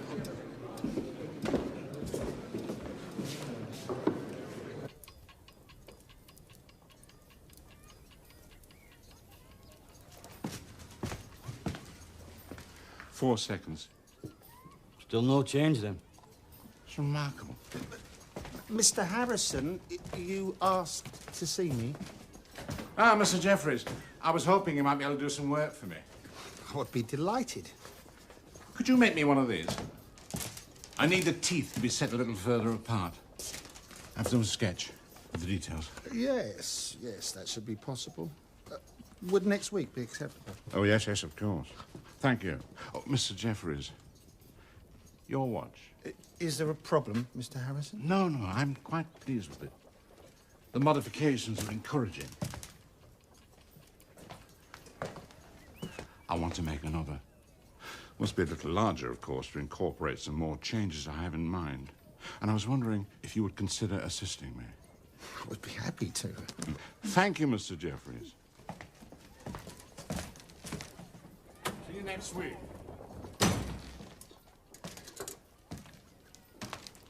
What are you doing? I mean to make another. But the third is almost ready. We cannot afford to be distracted now. You've seen how the watch has performed in the test. It's not perfect. But what if I could make it so? What if I could make a timepiece no bigger than the span of a man's hand that could be taken to sea? Now, wouldn't that be a practical solution? Harrison's fourth machine, by reason alike of its beauty and its accuracy, must take pride of place as the most famous chronometer that ever has been or ever will be made. But the journey from his third machine, which you see behind me, to his fourth, thank you, is one of the most extraordinary mysteries of horology. Faced as he was by a seemingly insuperable problem of centrifugal forces, Harrison took a daring and lateral leap. It is as though an aeronautical engineer suddenly ceased development on a new aircraft and instead adapted the technology to make his bicycle fly to France. H4, as I've come to call it, resembles a large silver pear-case watch, about 5 inches in diameter. Indeed, it seems to have been designed for the daily wear in the pocket of some Brobdingnagian. At the moment, it's not working, but that is a state of affairs that I hope very shortly to do something about. We should be finishing work on our third machine, not wasting time on this deck watch. Wasting our time? The machine is almost ready for its sea trial. Now, we've not had time to conduct a 28-day test on this watch, let alone 3 or 6 month trial. I'll go when I'm ready, not before. Then we need to apply for more money. We cannot survive any longer than what we have. Mr. Jeffries at least should be paid, even if we are not. Are you unhappy, Mr. Jeffries? Me, sir? No, sir. There you see.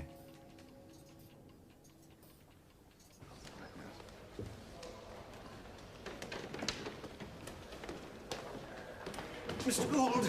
Sir. Francis Gray. I enjoyed your talk very much. I'm looking for people who can explain science in language that anybody can understand. Children, for example. Do you have any of your own? 2, but we're separated. Not divorced? Oh, no. Oh, well, that shouldn't be too much of a problem. Next time you're in town, perhaps you'd care to come and see me. I'd like to talk to you about something. Certainly. Well, good. Here's my card. You'll find me at the BBC.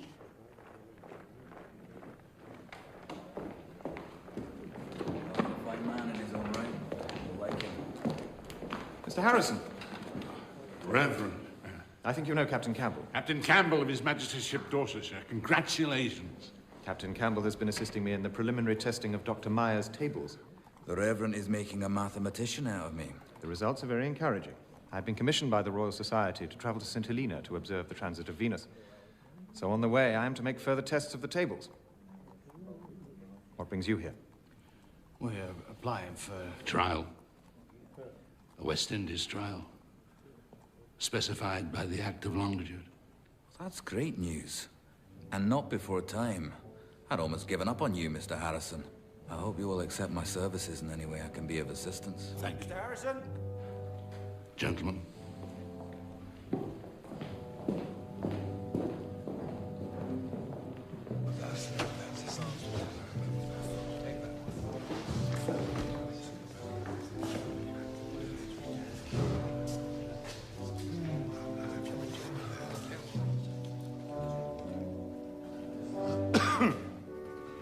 My lords, I've come for more money. That is your normal reason for honoring our presence, is it not, Mr. Harrison? Your lordships, my third timepiece is completed. I'm testing a fourth, which may be of great service with respect to the Longitude. My son has been urging me for some time to put him to trial. I've decided to agree and wish to apply to take him to the West Indies. What? A West Indies trial? You told me the machine was not even adjusted. That is what I understood, my lord, but apparently he's making a new machine. What did the board resolve? There was a suggestion that he might travel to the West Indies with the Captain John Campbell on the Dorsetshire. If he has to have a trial, it mustn't be with Captain Campbell, who is his friend. Maskelyne's trip to St. Helena will take 4 months. Harrison must not be permitted to return first. No, we must find some other occupation for the Dorsetshire. With your permission, my lord.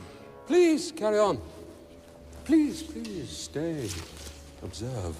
I think you'll find this most interesting. This is the pineal gland. The gland the controls are in motion. Sir. This is the first. Yes, sir. My father took it to Lisbon when I was 8 years old. Beautiful. Quite beautiful. May I? Of course.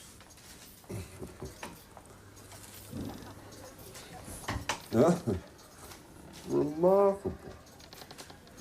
And it has kept time continuously for 24 years. Ah. And this is the second and this the third. And this is our new watch. Extraordinary. I congratulate you, Mr. Harrison. Which of these will you take to the Indies? I will take neither. I'm an old man, not fit for a long journey. Besides, I'm no sailor.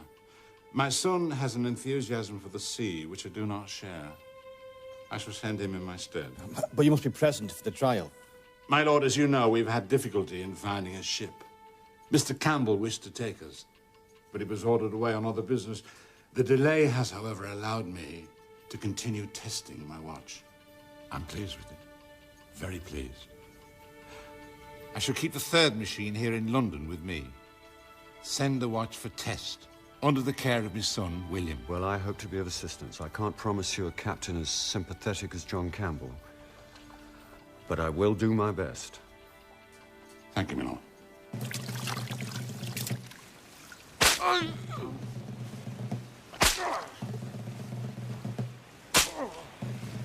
What is their crime? Selling alcohol. There's a rumor that the ship's beer is rotten and the men may be forced to drink water. These three were caught selling their own brew at an exorbitant price. Is water so terrible?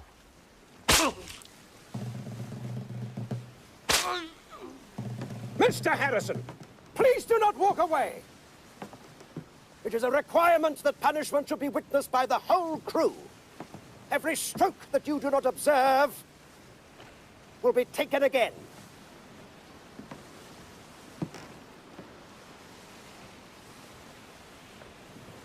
Thank you, gentlemen. This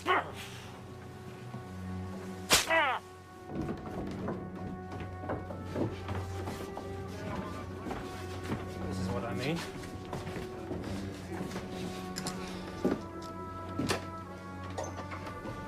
This is your water, sir. This is what there is for the men to drink if the beer is fouled.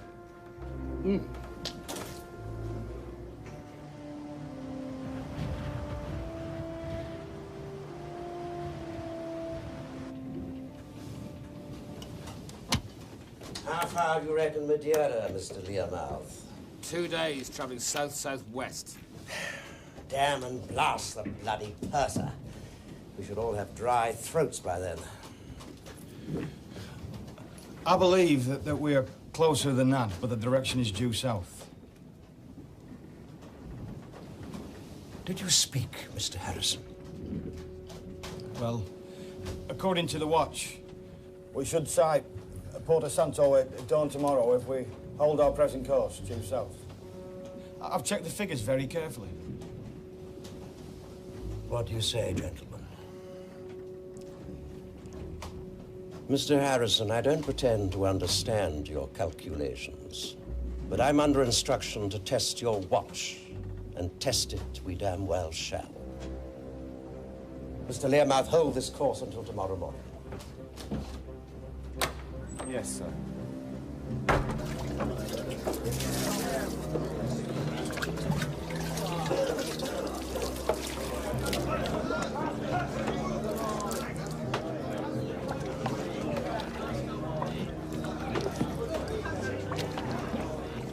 Send my compliments to the captain. I think you should come down here.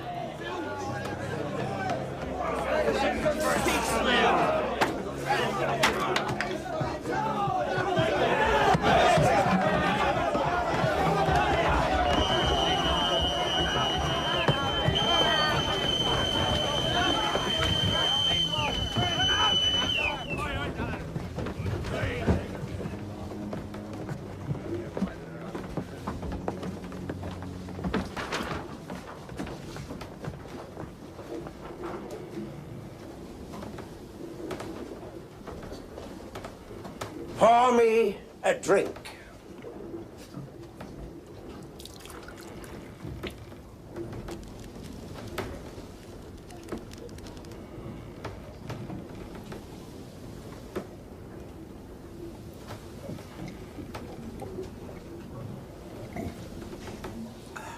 Neither myself nor my officers will drink anything this evening other than the same water that is in front of you.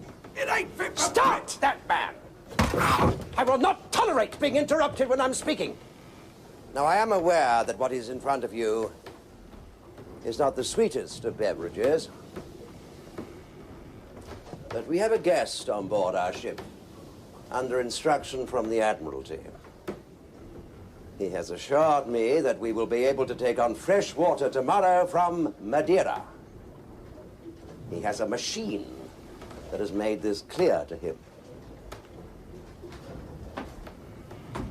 Is there anyone here who wishes to quarrel with Mr. Harrison's machine?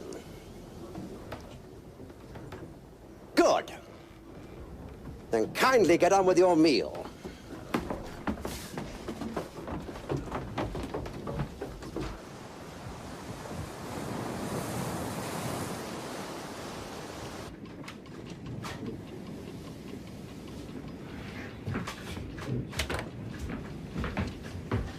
Good morning, sir. Good morning, Captain. What time is it? 5. Not long now, then? No, sir.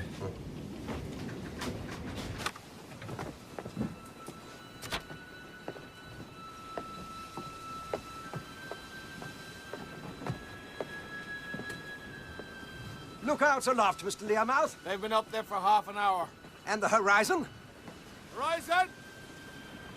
Horizon clear! Horizon clear! Thank you, Mr. Learmouth. Let's put an end to this.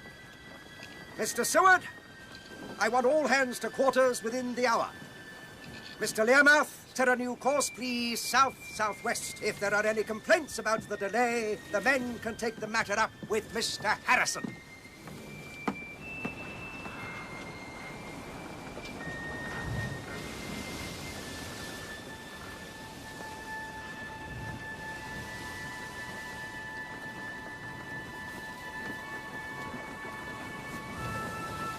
Sir, Lieutenant.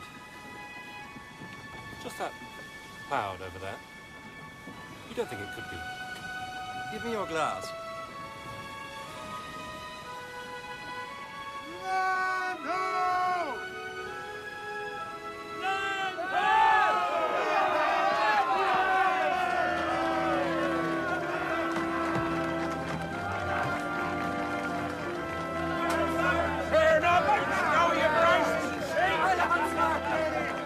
Mr. Harrison, it seems I owe you an apology. And may I put my marker down here and now for the first watch that your father makes to go on sale to the public?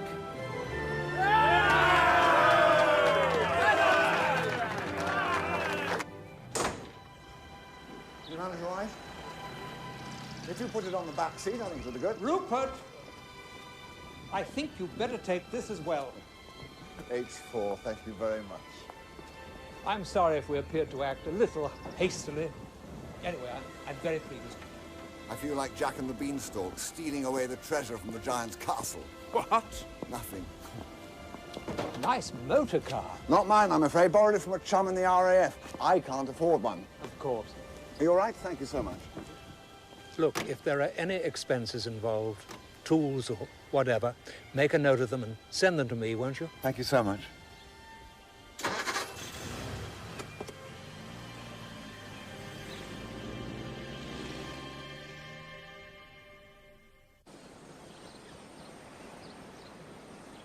News of your achievement is all over town, as is the fact that you are about to win £20,000. You're going to be a very popular young man, Mr. Harrison. I envy you. Thank you. But I have to get back to London before I can be sure. Mr. Harrison, you are clearly not aware that while you were at sea, war was declared with Spain. Frankly, I'm surprised the Admiralty permitted you to travel to Jamaica at all. They must have known that you were likely to be stranded here. But there has to be a ship going back to England. No, I'm afraid not. Besides, it would be too dangerous to travel unescorted. I'm sure you wouldn't wish your watch to be captured by the Spanish. Enjoy yourself. This is a very beautiful island. Where are you going to put it? In the attic. And the job? What? You said you were going to London about a job. Oh, yes, I did. I met Uncle Mac. Uncle Mac? But you don't have an Uncle Mac. I do now. He offered me a job on the wireless. You're not going to play records, are you? Not quite.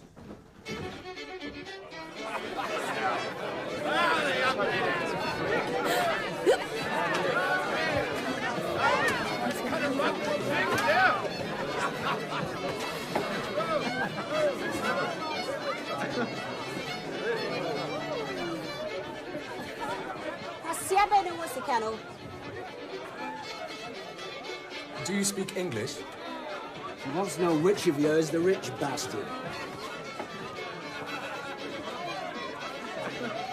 My dear girl, I'm the rich bastard. Perhaps you would allow me the honor of the next dance.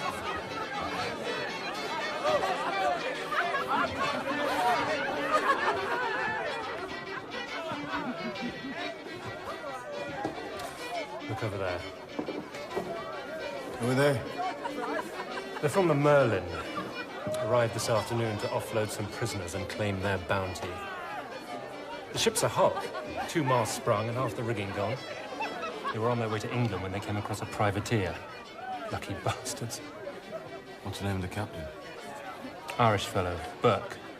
William Burke.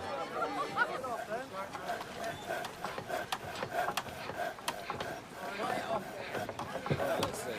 2, 4, 6, 8, 10, 12. So that's 3 officers and 12 men, not including the one who died. Good, good. Buenos dias, Harrison. We'll take you with us as long as you're ready to leave tomorrow. Tomorrow? We sail on the noon tide. Mr. Sayer! I'll need you finished up there within the hour. I have to take observations to establish the longitude of the island. Can't you wait another day?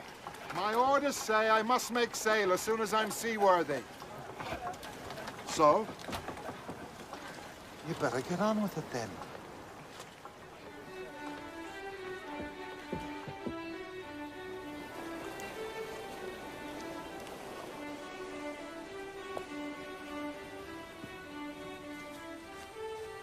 How is it?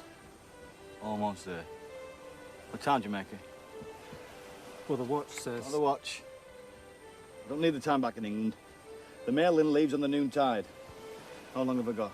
About an hour, I should say. I'll do the calculations later. I don't want to be stranded here for 4 months. Maskell may be on his way back from St. Helena with his lunar results. Come on. Give his hand. William, one of these chaps says he's a fisherman. He's got a boat moored on the beach below. He could take you straight out. It would save time. You sure? I don't think you have an option. The Merlin won't wait for you. Well, come on, then.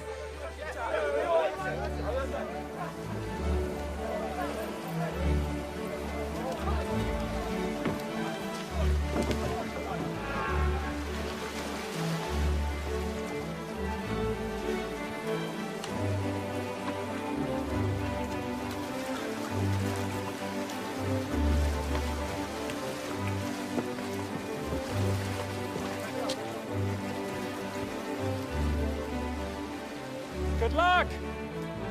Thank you!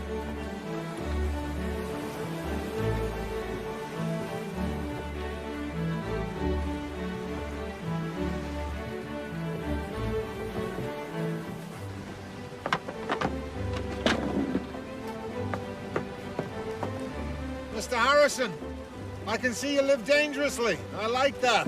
Welcome aboard. Thank you, Captain. I can see I'm not the only one. Set the upper topsails, Mr. Parker. I got it. Set the upper topsails!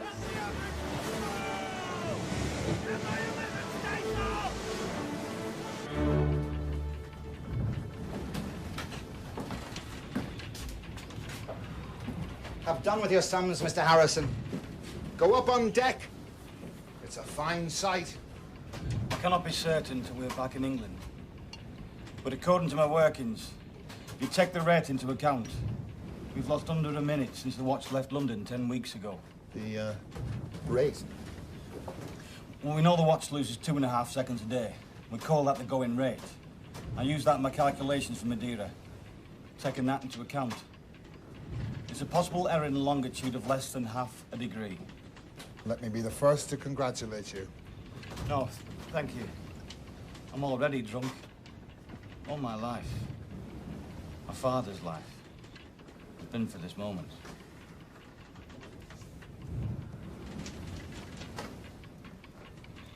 Listen. If the watch stops now, sir, so does my heart. But there will be no proof of its achievement. Half a degree. We've won the prize, Captain. We've won the prize! Captain, Spaniard on the larboard side, about a cannon shot away. Every man to his station. Tell the master gunner to report to me on deck. Ah! Loose your gun! Get those portholes open up. I don't know what she's waiting for.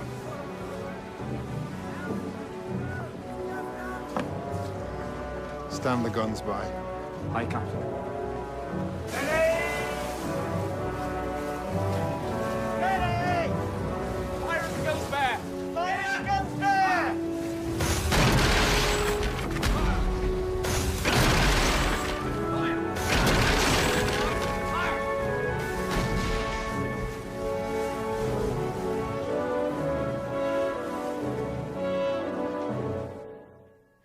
The dial is of white enamel with an ornamental design in black. The hour and minute hands are of blued steel, and there is a polished center second hand. The movement can be swung out of the case, turning on a bolt and joint, exactly as do those of ordinary watches of the period.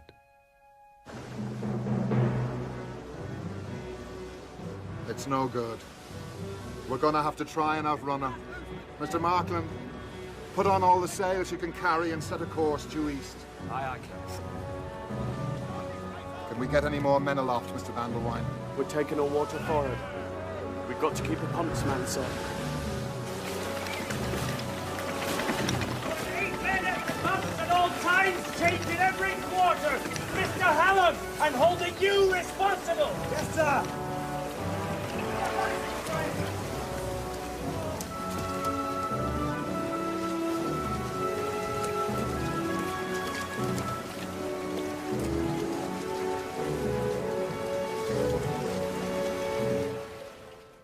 The pallet radius and crown wheel are both very small compared with the size of the balance.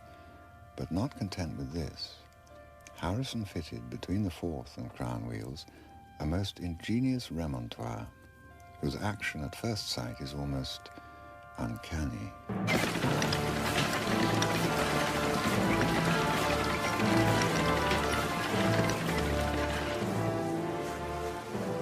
All right, lads, over she goes!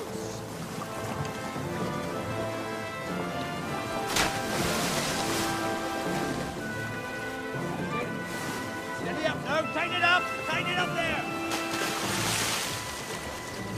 Bosun? We can get it right on top of the hole. The suction should hold it. We'll have to keep the pumps going day and night, sir. The mist is starting to lift. Quick as you can, Bosun. You heard the captain! Steady now! Now haul away! Come on now!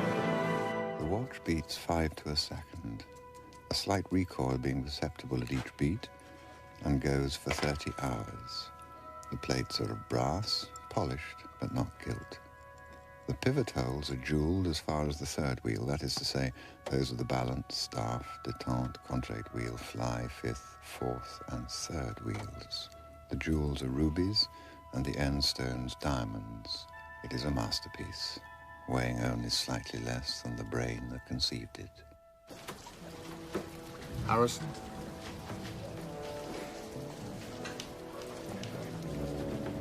Morning, Captain.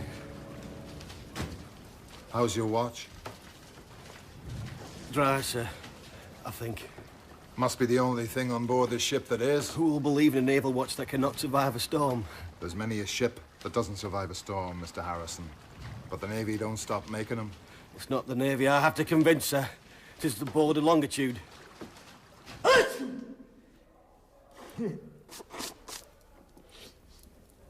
I'm very sorry, Reverend, to hear that your journey to St. Helena was unsuccessful.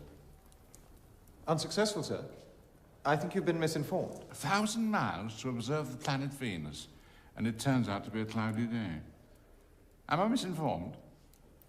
The transit of Venus was but one part of my expedition. The lunar observations on the voyage were most interesting, as I shall explain to the board. Mr. Harrison.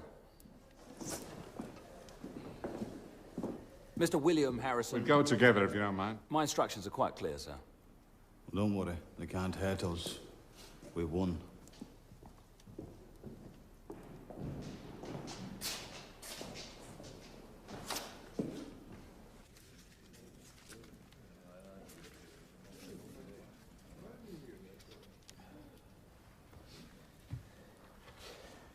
Mr. Harrison, is this your idea of a scientific observation?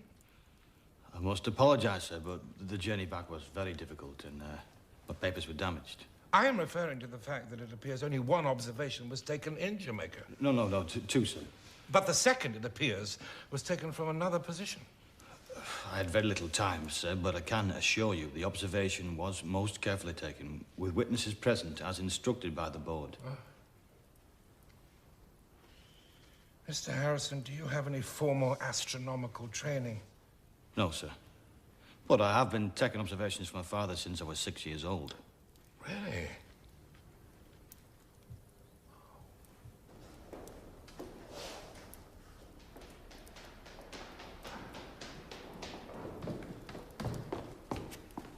Mr. John Harrison.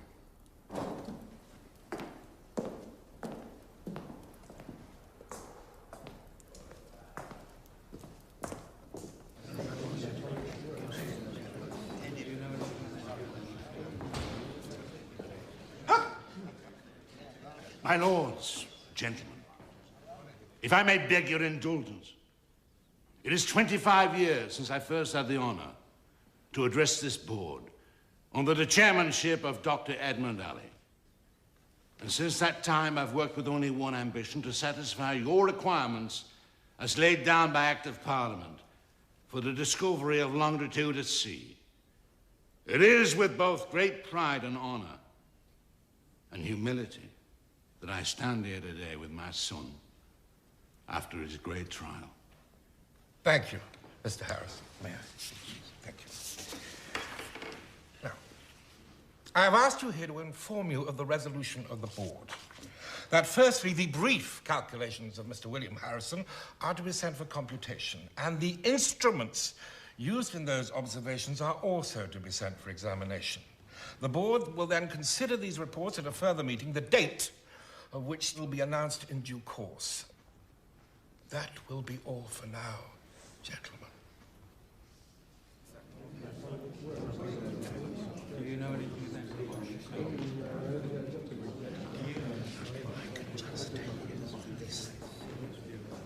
Sir, I am an old man, and an old man can sometimes find his senses unexpectedly weakened. There is perhaps an element of your argument that I have misunderstood, or even misheard. My watch lost 1 minute, 53.5 seconds after 81 days at sea. As witnessed and signed in the papers you have before you, which you seem so keen to put away. I have fulfilled the terms most exactly as laid down in the Act of Queen Anne, and I demand that you consider the question of my reward.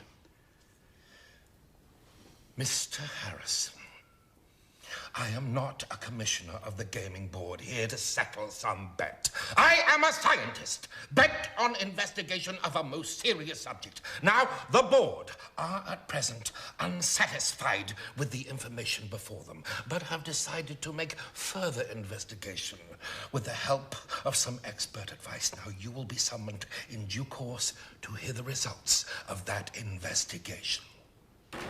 Thank you. There's a in the observations. On what grounds? Too few, taken from different positions. It's no more necessary to make multiple observations than it is to look at one's watch 100 times to tell the time. We'll go to Greenwich tomorrow and start a program of experiments to prove exactly that. We shall fight them. Interested only in observations, not in the timekeeping of the clock. Because they are astronomers, that's all they understand.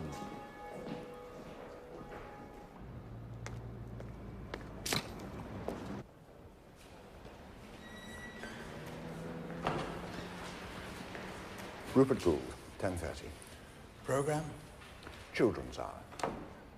You've got 7.5 minutes, which is about 1,500 words. How long is your script? I don't have a script. But you have to have a script. I have a watch. Don't worry, it'll be 7.5 minutes. Well, don't forget, at the end, say goodbye, everyone. Mm-hmm. Count to 3. 1, 2, 3. Then say goodbye. Why the pause?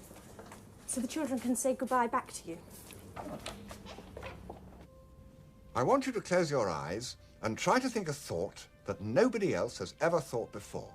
Think very hard. Pay no attention to anybody else around you. What do you see? Is it just darkness? Or is there a picture? Most of us with our eyes closed just see the dark. But the artist or the scientist can sometimes see something new, something never thought of before. It's these ideas that can change our lives. And the people who think of them, whether they are musicians, painters, architects or engineers, are called inventors. Some of you listening now are inventors. Open your eyes. Look around. Can you tell who it'll be? Will it be somebody with untidy hair and big glasses?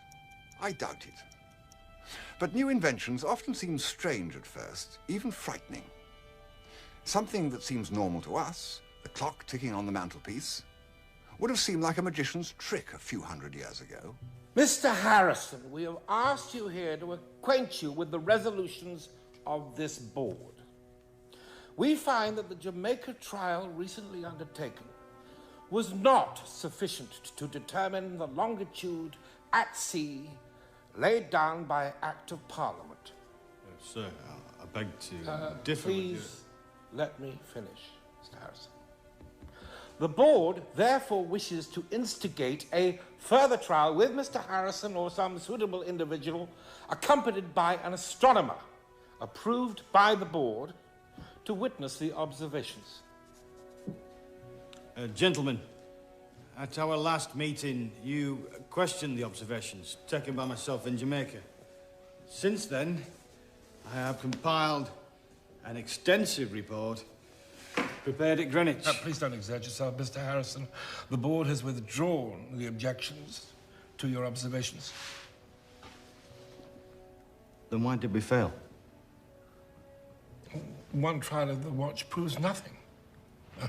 The results may have been chance alone. And besides, the board is not satisfied that the true longitude of Jamaica is known, and feels, therefore, that a proper evaluation is impossible. But you knew that all along.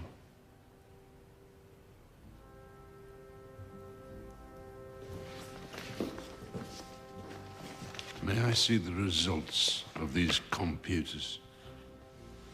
I don't think so, do you? No, I'm afraid not. I mean, that would require their individual permissions, and we don't have that at the moment.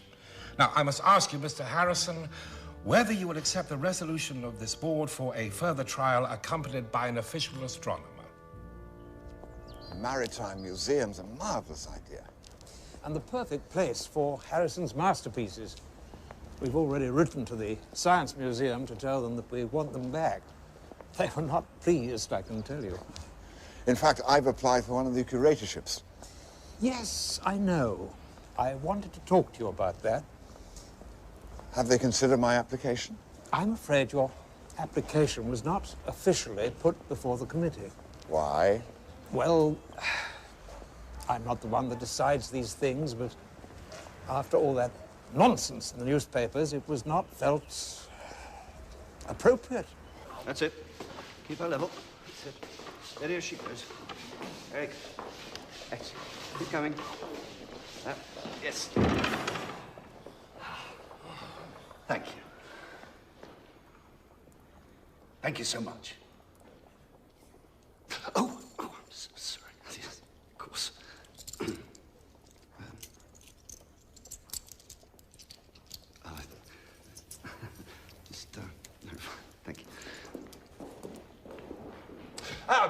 Good morning. Christopher Owen and the Marine Chair. Oh, good morning to you, sir. Mr. John Jeffries at your service. And may I present Mr. John Harrison? The clockmaker. I'm very honoured to meet you. I take it this machine is intended for the taking of lunar observations? Yes, impervious to the weather and the waves. It's my own invention. John! Up we go. Simple, yet effective, and will completely solve the problem of the longitude. I've made two, ready to sail to Barbados with the Reverend Maskelyne. Maskelyne? Yes. They said I should be here at midday. Mr. Bliss was most particular. Mr. Harrison? Oh, I can manage, Jeffries. Mr. Owen? My lords, this is prevarication. If no astronomer is appointed, then the matter must be postponed. I humbly beg your indulgence. Sir, we're aware that you've made various unsuccessful applications, and unsurprisingly, perhaps no reputable man has agreed to waste his time on such an expedition. We should therefore move on to other matters.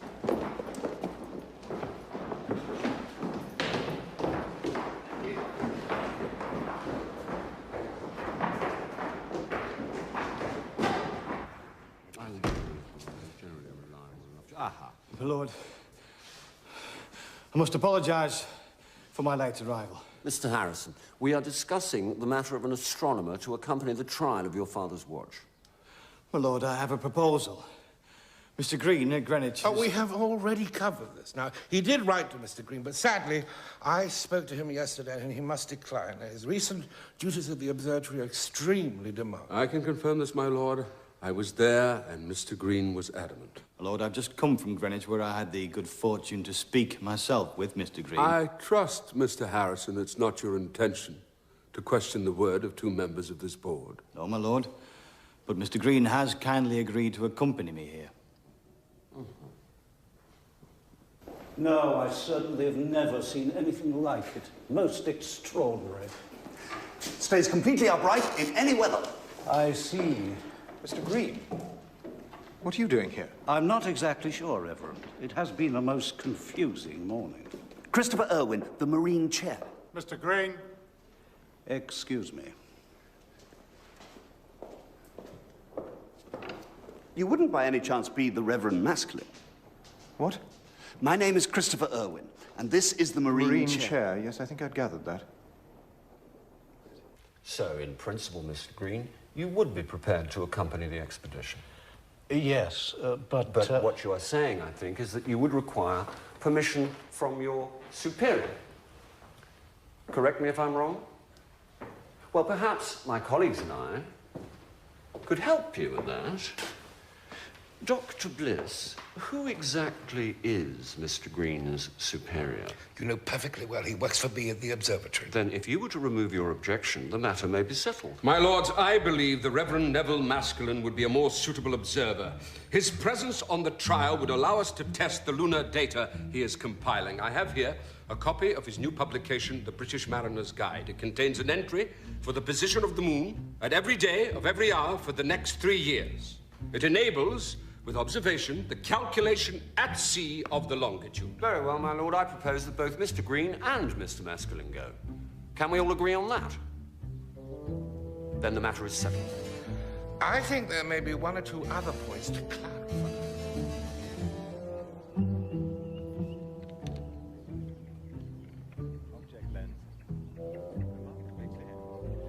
We would like to see 6 equal altitude observations per day for 3 consecutive days. Impossible. You cannot get 6 observations a day at Greenwich, let alone the West Indies. Captain Campbell. He's right, my lord. Let it read as many as are practical. Very well, for as many as are practical.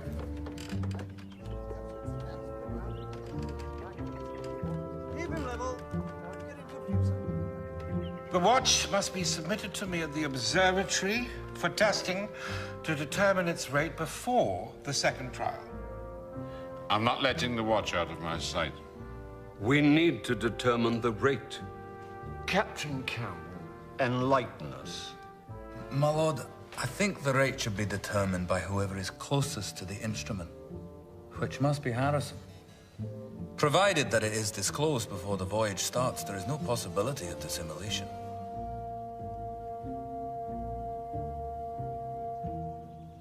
We believe that the Reverend Maskelyne should travel on a different ship than the Harrisons so that he may have more time to set up his instruments for the observation of Jupiter's moons. Agreed. Agreed.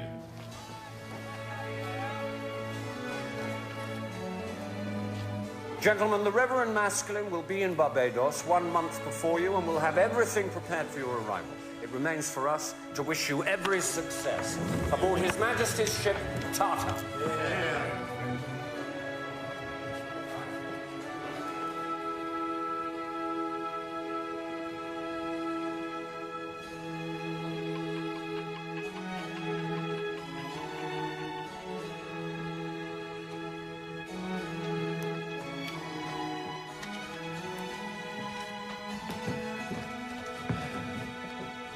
Harrison, here's to a successful voyage.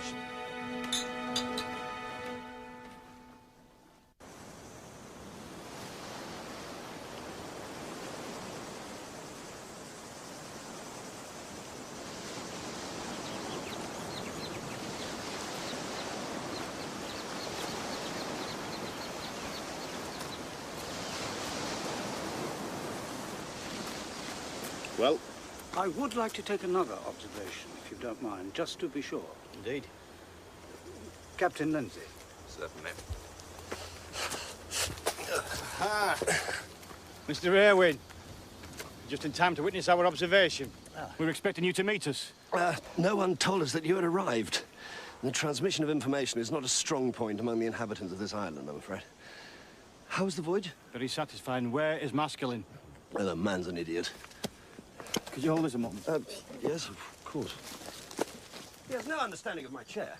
Simply because a hinge broke on the second day out, causing him some very minor inconvenience, he's completely refused to use it. I mean, what sort of a scientist does that make him? 23 degrees of elevation. And the watch at 3:57. That gives us a longitude of 59 degrees, 0 minutes and 30 seconds. Captain Lindsay, would you be kind enough to give me your signature, sir? Is that it? What do you mean? Is that all you do? I'm sorry to disappoint you, Mr. Irwin. What did you expect? Mr. Green, would you care to witness? Oh, of course, Mr. Harrison. Well, the Reverend Maskelyne spends half the day calculating his sums, and with a good deal of bad temper besides.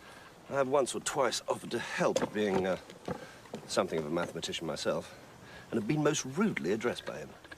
It's lunatics for you. You'll find him very confident. Of what? That the longitude solution is found. Apparently, he was very annoyed that it was not recognized after the voyage to St. Helena. But he's convinced it is his now. He's told half the island. As a result of which, he's followed everywhere by the 3 unwed ladies of the town and their mothers, who are convinced he is to be rich. He doesn't seem to notice, though. I don't think he's very interested.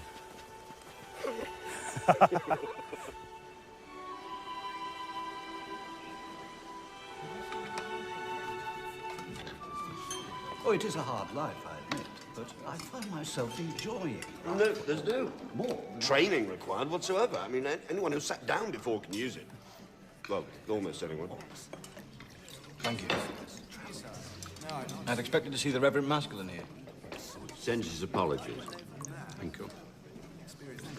He's at his observatory. It's out there in the hills, outside the town. He's expecting to see you tomorrow morning. You must be very proud to be part of his expedition. I beg your pardon? Madam, Mr. Harrison intends to challenge the reverend gentleman, not to support him. He is his competitor. Oh dear, how silly of me.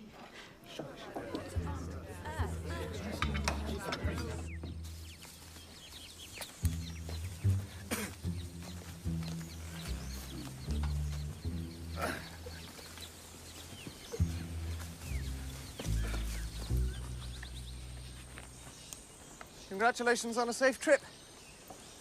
welcome to this island paradise. Good morning.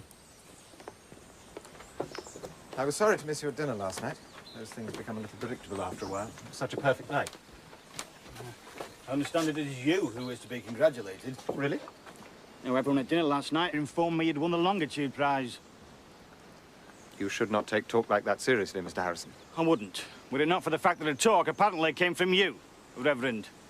Under the circumstances, I think it would be improper that you take the equal altitude observations that will determine the accuracy of my watch.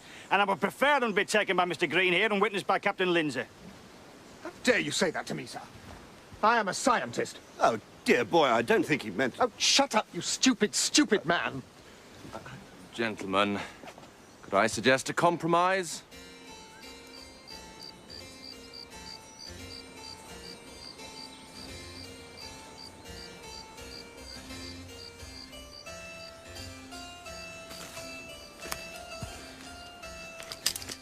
Damn and blast this bloody contraption. It's impossible to take a measurement properly under these circumstances. 28 degrees and 15 minutes. 28 degrees and 15 minutes. 28 degrees, 15 minutes. Would you be quiet? I'm so sorry to have disturbed you. We are quite finished. Look, old man, why don't you make another observation tomorrow? I'm sure the conditions will be better.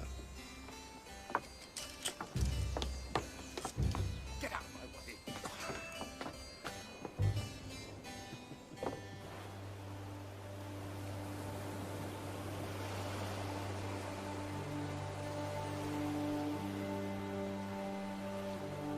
William.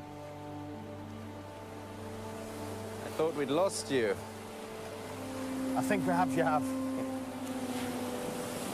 You know, today is the first day I can remember when I haven't looked at a clock or a watch, or even done a calculation.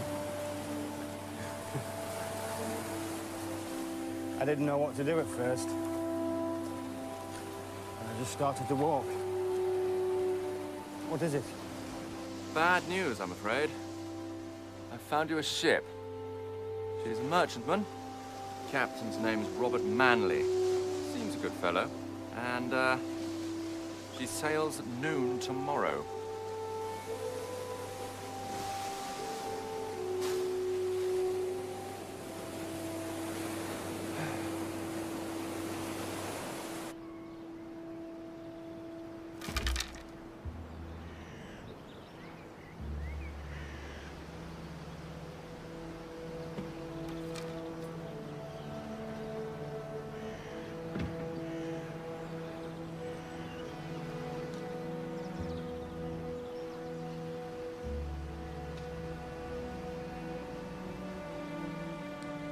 What do you do?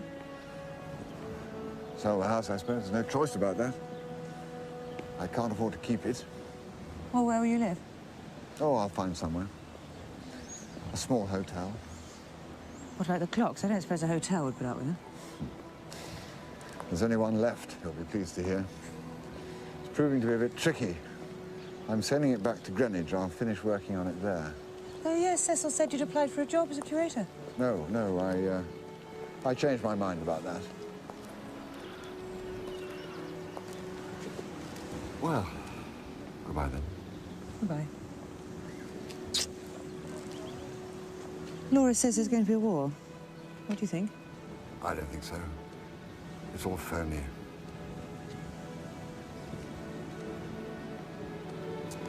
Thank you so much for coming here. It's a great pleasure.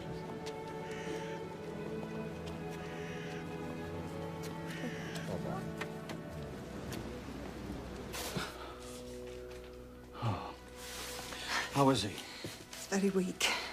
He's angry with himself that he could not be there to greet you. He received your letters. How long has it been like this? Since you left.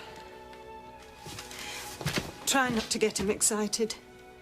The fever is strong. I have bled him again, but he's very weak and I dare do no more. I'll come back tomorrow. Thank you.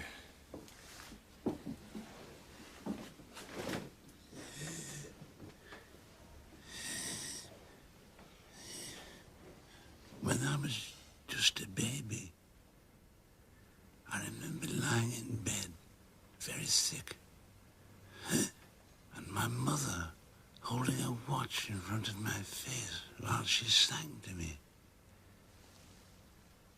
I don't remember the song, but the ticking of the watch seemed like an orchestra playing with her.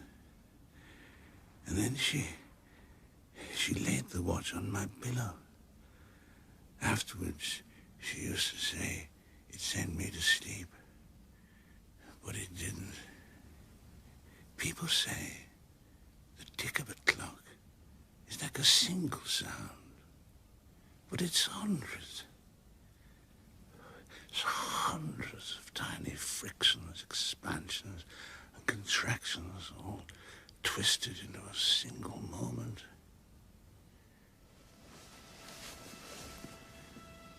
I'm very sorry I wasn't there to meet you.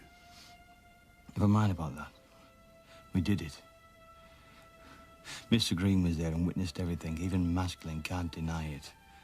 This time, they can't refuse us. I'd like to see their faces when you tell them.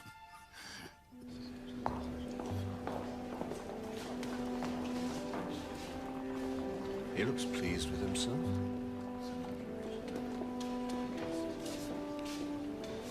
Still, there is one piece of news.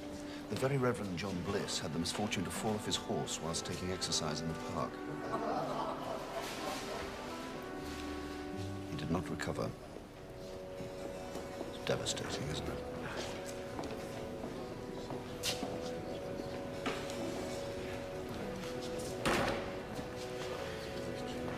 Who's to be Astronomer Royal? Not decided yet.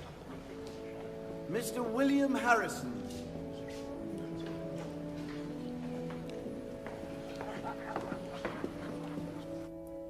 Mr. Harrison, you may have heard of the sad death of the Astronomer Royal in your absence.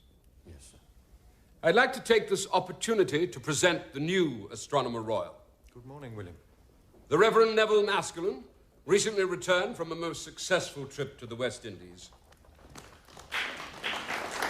The members of the board will be familiar, I think, with his report and the astonishing success he had on his journey, and the triumphant use of Professor Meyer's tables. My lord, I'm sure I also must congratulate the Reverend Maskelyne, but as we all know, the calculation with the watch may be completed in a matter of minutes and does not depend upon the weather. Be quiet, Mr. Harrison. We are coming now to the matter of the watch and the opinion of the computers. Captain Campbell, you attest that this is your report and that you and your colleagues agree on it? We do. Very well. Mr. Harrison, please step forward. It is the finding of this board that the watch or timepiece created by John and William Harrison did keep correct time within the greatest accuracy required by the Act of Queen Anne as drawn up by Parliament 51 years ago.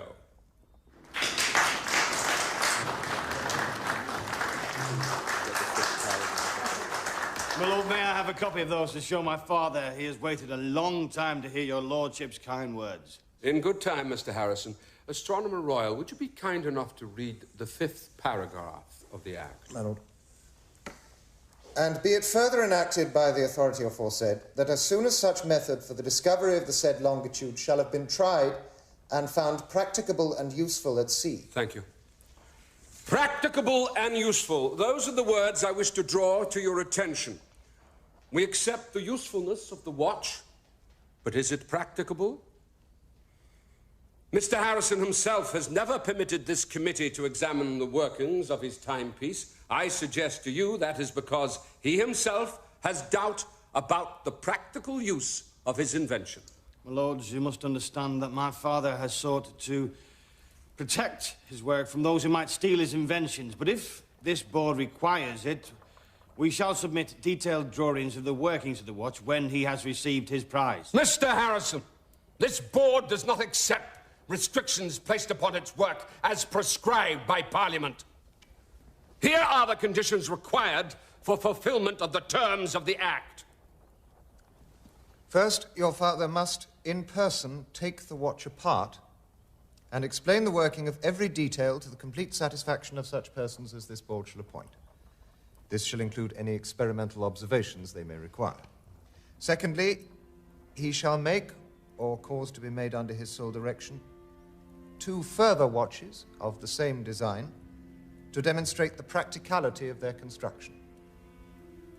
And thirdly, these new watches shall be subjected to such test or tests as this board shall require to ascertain their usefulness under the terms of the Act.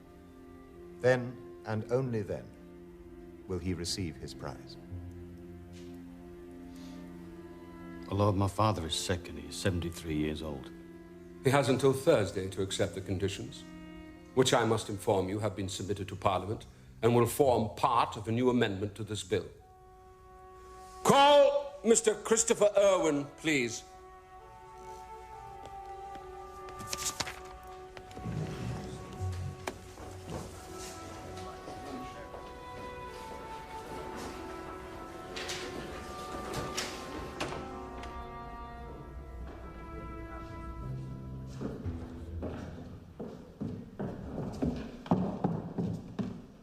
You all right, old man? Yes, thank you. What's Maskelyne doing here? He's the new Astronomer Royal. Oh, turd.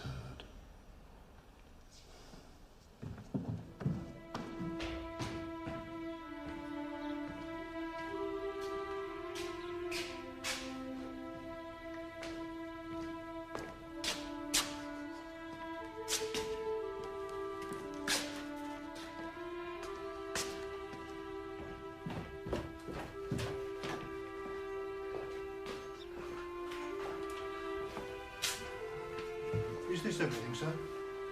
Yes. Thank you.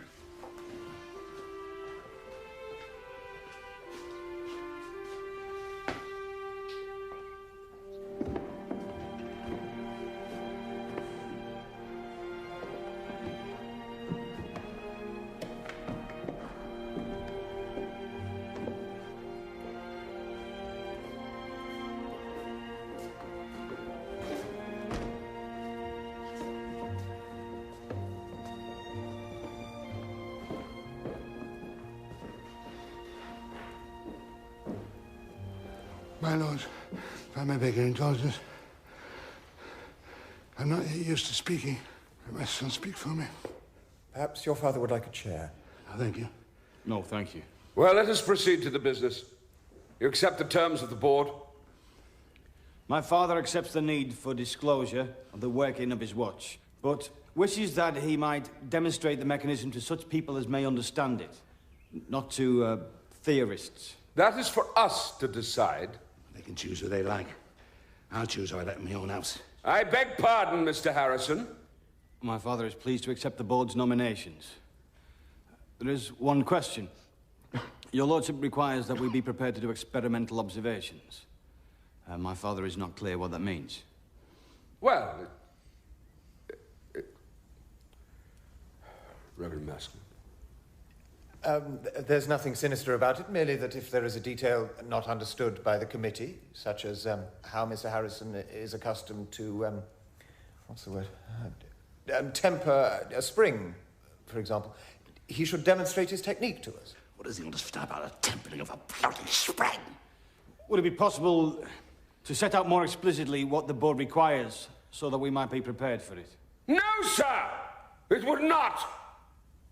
It is not your business, sir, to limit the inquiry of this board, but to satisfy it. It is not my business, sir, to explain the workings of a lifetime to a group of dog-collared university book swallowers who wouldn't know the difference between a balanced spring and a bent pin. The 30 years I've stood before this board, I've never once had the occasion to talk to anyone who knew anything about what I was actually doing, any sense of the mechanisms I'd created. But I carried on, trusting that if I fulfilled the act of Queen Anne, I'd get my just rewards. I have fulfilled that act. I have made such a mechanism. Give me my prize and I'll use the money to build a factory, make 100 watches, 1,000, each one the same. But I will not, as long as I've got a drop of English blood in my body, and not dance to the tune of a group of ignorant schoolboys.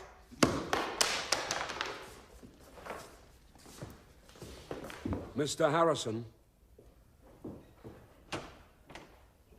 Mr. Harrison!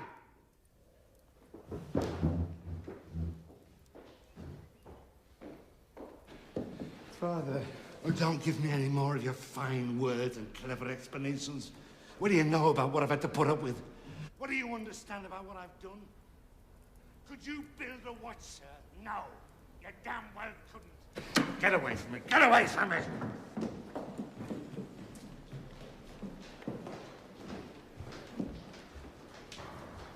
William. William. If you wouldn't mind.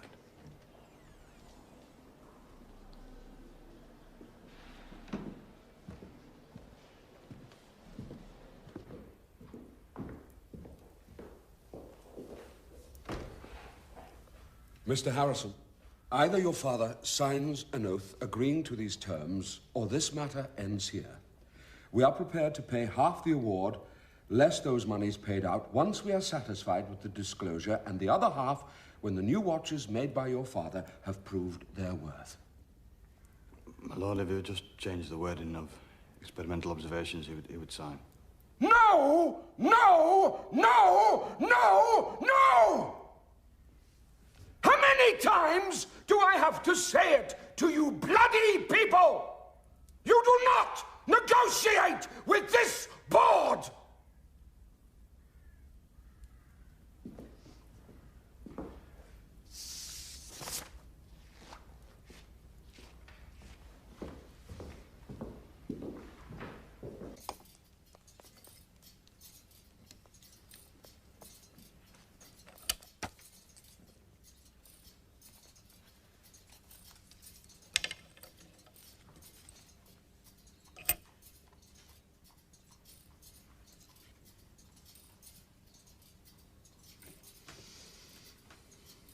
I'm 40 years old.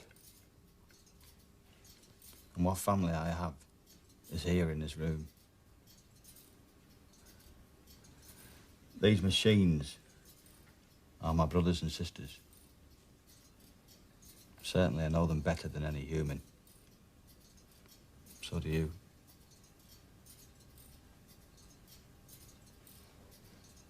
Ever since I was a child, I've watched how carefully you touch them.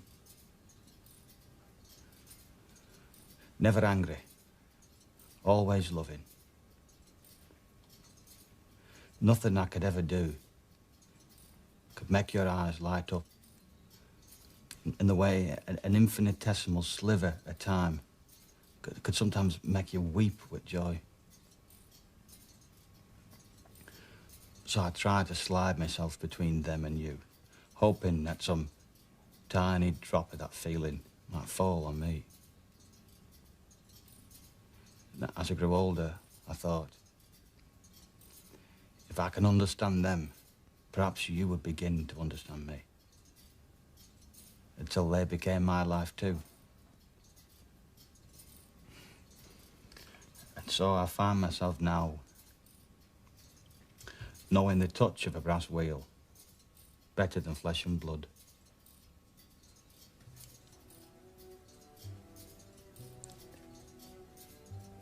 I will do as they wish.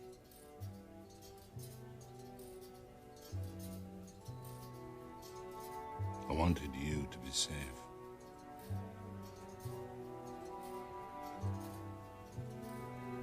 I thought I could make us impregnable.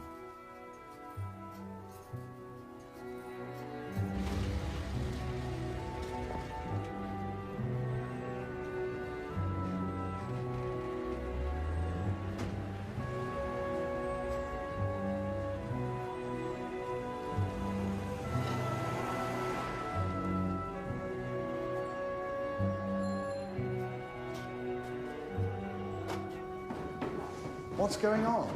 We've been ordered to move all valuable exhibits out to Cambridge. Why on earth would Hitler buy a museum in the middle of a park? It's just orders. Oh, just orders. I heard that.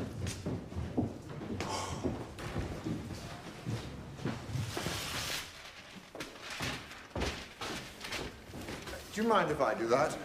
There's a special case for it. I made it myself some time ago, but I'm sure I can still find it. Help yourself. It's a funny-looking thing, isn't it? Yes, it is a funny-looking thing. Do you think I could have a chair?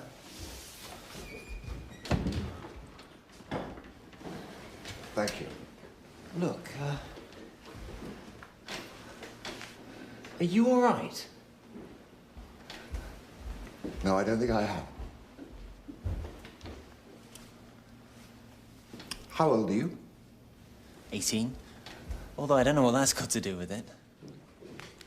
Nothing at all. Don't take any notice of me.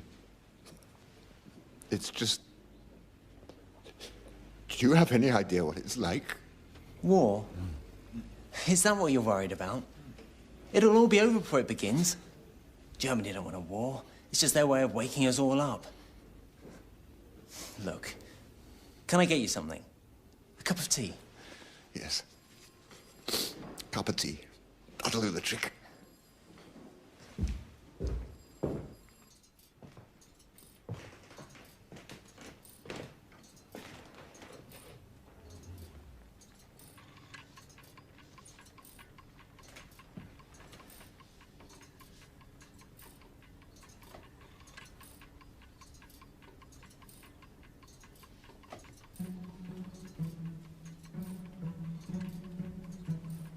What I'm suggesting is that they could go to different destinations, and if one of them's destroyed, the others will survive. Is that possible? Well, look, I'll do my best, but at the moment, it's all I can do to get everything over to Cambridge. Oh, we are sending some of the smaller items to a science museum vault in Beckenham. I could try and get one. Beckenham will be good, thank you. Right, well, No, leave I've it just with got me, to- please, I've and got I'll to- sort something out. Thank Where are you you. going with that?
Muriel! Muriel! Is that you? It's just that... Rupert? Rupert, is that you?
They're all satisfied.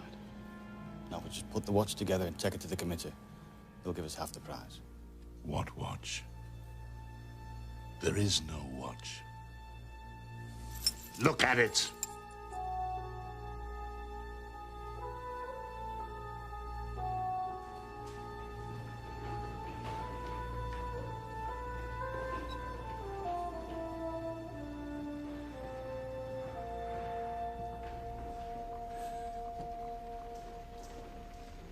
You know, the strange thing is, I want to build another one. Taking it apart and putting it together again. I can see improvements. You have to make a duplicate. Those were the terms. Terms? What do they know? Wasn't one of them who understood what I was saying? Even the watchmakers didn't see everything. They think in straight lines. Are prepared for the curve, line of surprise that takes you to a place you cannot see.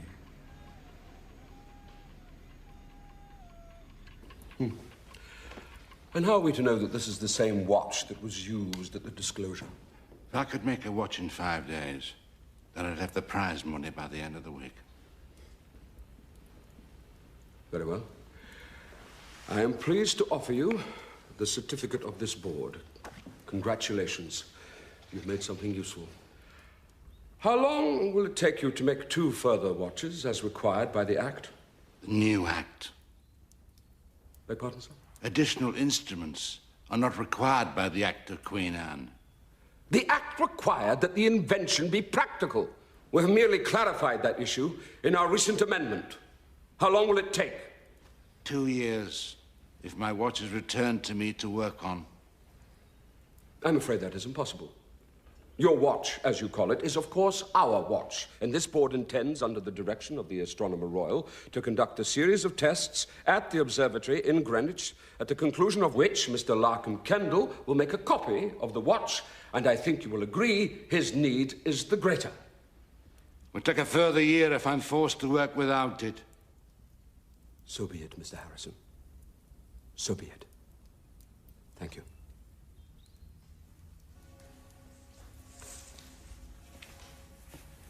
Mr. Harrison, I have instructed the Astronomer Royal to collect the rest of the timepieces. Why? Because they are the property of this board.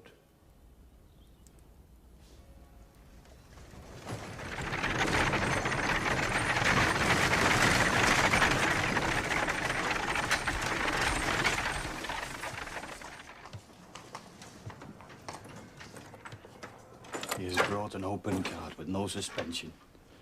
He means to destroy them on the journey to Greenwich. Morning, William. I've come to collect your fund. Mr. Harrison? Reverend Maskin, the machines are ready for collection. I will need a certificate from you that they're in good order.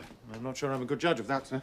Of course, I agree with you. I can state that they appear to be in good order. I think that will suffice. I can state as a fact they're in perfect order. That will not be necessary. And I will need it to be understood that when they left my property, that was the case.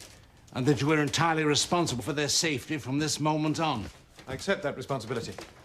Now, what is their normal method of transport? Boat. Do not bandy words with me, sir. I am serious. They should go to Greenwich by barge. Not some old cart like a butcher would carry a bag of bones in. I merely wish to know whether it is the custom to take machines to pieces before moving them. No. But they must Look, all... enough. He has the authority of the board. Let him exercise it. This is quite childish. I know perfectly well how to achieve this. If this is the case, we will need a blacksmith to help us take it apart.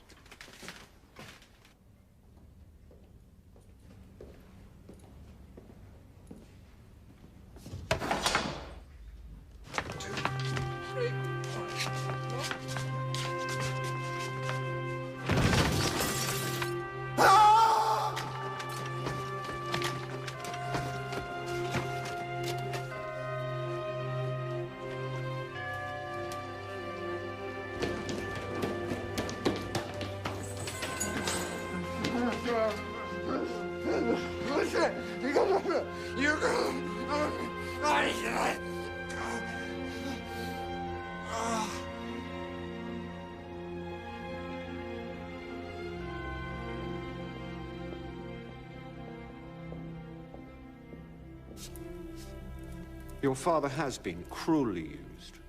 But while I'm out of the Admiralty, there is little I can do. But there must be some other way. He cannot finish 2 further watches, it will kill him. Do you have any skill at cards, Mr. Harrison? No, my lord. No. Neither do these ladies, it would appear. Perhaps they flatter me.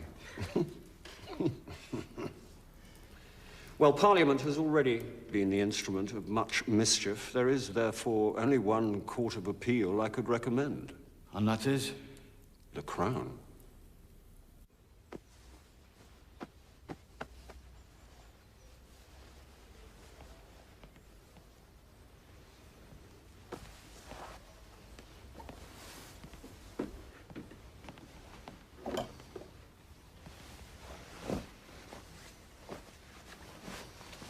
Could I have a look at that? A look at what? Your watch. Sit up.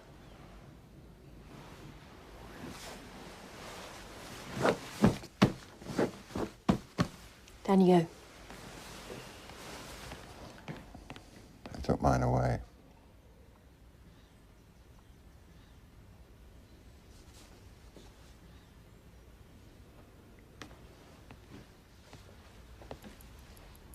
Here you are.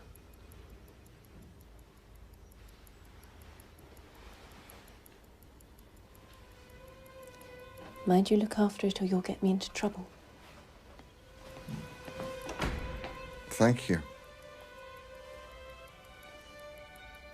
It will be quite informal. Just bow and address him as Your Majesty. I will divert the Queen, whose taste is more inclined to scandal than to science.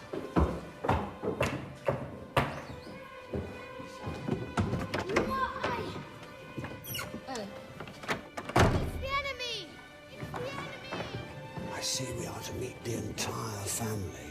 His Majesty is a most conscientious father. Shh, shh, shh, shh. Quiet, everyone. Georgie, let him have one. Go on, pass him one. Yes, sir. It's aye, sir. Silly. Fire! Hold your fire, gentlemen. Hold your fire. My dears, we are saved. Lord Sandwich knows about the running of the ship. He will come to our rescue. Your Majesty, may I present Mr. John Harrison? Mr. Harrison, I am very pleased to make your acquaintance. Please excuse our exuberance. Mr. William Harrison. Have you ever sailed on a frigate, sir? I have, Your Majesty. And where, pray, were the mortars situated? On the forecastle deck. Aha! Georgie, you are in the right, sir, and I am in the wrong. Mr. Harrison here will show you the positioning of your mortars. You may need some more ammunition. My dear, you mustn't get the children so excited. They'll never sleep. Hoheit, Sie sehen sehr gut aus. Sie schmeicheln mir wie immer, my lord. Ich bin Mr. heute sehr Harrison, müde I und think I have etwas something blass. here that might interest you. Please excuse my husband. Come and look at our battleships, Mama. May I come aboard? This was presented to me by Mr. Priestley. The most wonderful creation for the production of electricity. And what is its use? Haven't the foggiest, but that's pretty what? What? Mr. Harrison, I've been informed at length about your trials, and I must tell you, sir, that we are very disturbed by the news. The safety of our ships is our dearest concern, and we are most grateful for your endeavours on their behalf. Thank you, Your Majesty. Tell me, have you started work on the new watch? I have, sir. When it is finished, will you do something for me? Bring it here, let me see it. I would be most interested. Oh, have you seen this? I wore it today, especially for you. Mr. Arnold made it for me. Papa, come and see our mortars. Blown up your sandwich. I hope not. The Admiralty may want him back.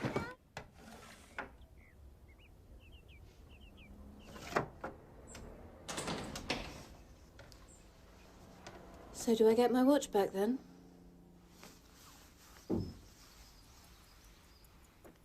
I'm not sure I can do without it yet.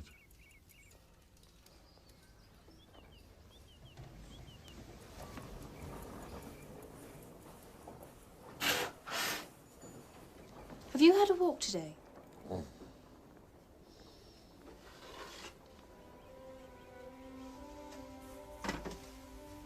I'm getting you up. Do you have a name? Rupert. Do you? Grace. But it's Nurse Ingram's to you.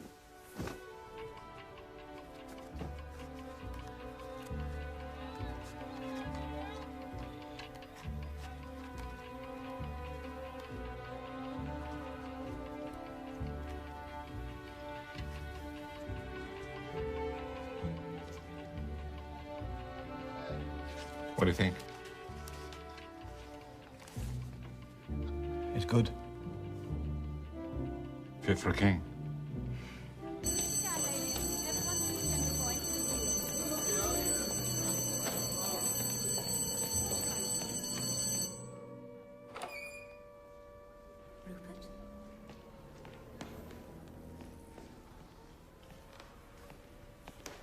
Rupert.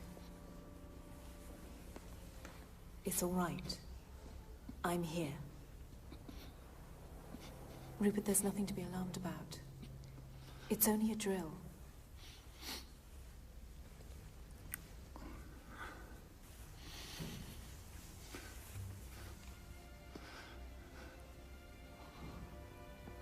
Feel the time.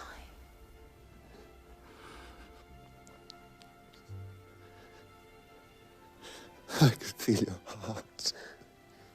It's better. Finish the story you were telling me yesterday. About him taking the watch to the king. Did he? Yes. He did. The king decided to do his own experiment. An experiment that lasted months. Did it work? No, not at the beginning. At the beginning, it was a disaster. It is a most perplexing matter. Dr. de Mainbray, my astronomer and dear friend, came to me this morning with the news. Well, I can tell you, sir, that I did not believe it. I came here at once to see for myself. And he was right. Absolutely and utterly correct. I don't know what to make of it. I don't understand. What was wrong? Wrong? What? Was it slow? Did it stop? What that it had, sir. What? No, the problem is more serious than that. Your watch, sir, is going backwards.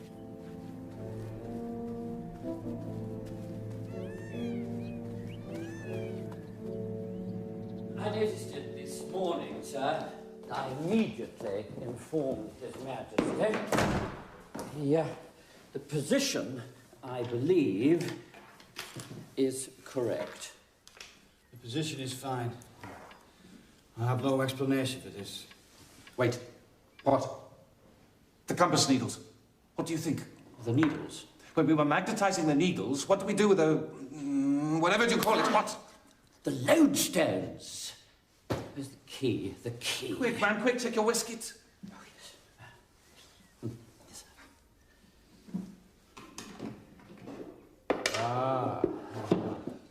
Lodestones.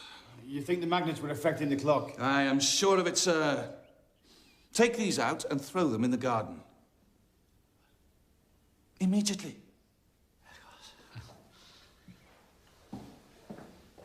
There. Now we must start all over again. Your Majesty is very kind. Piffle, sir. I'm a scientist.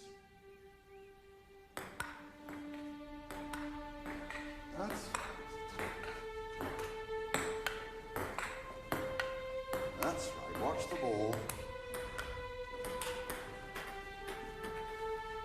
55, 56, 57, 58, 59, 11 o'clock.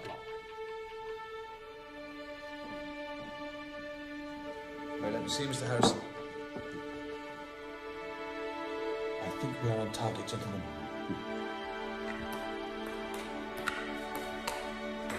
Good. Getting the hang of it now. Sneaky.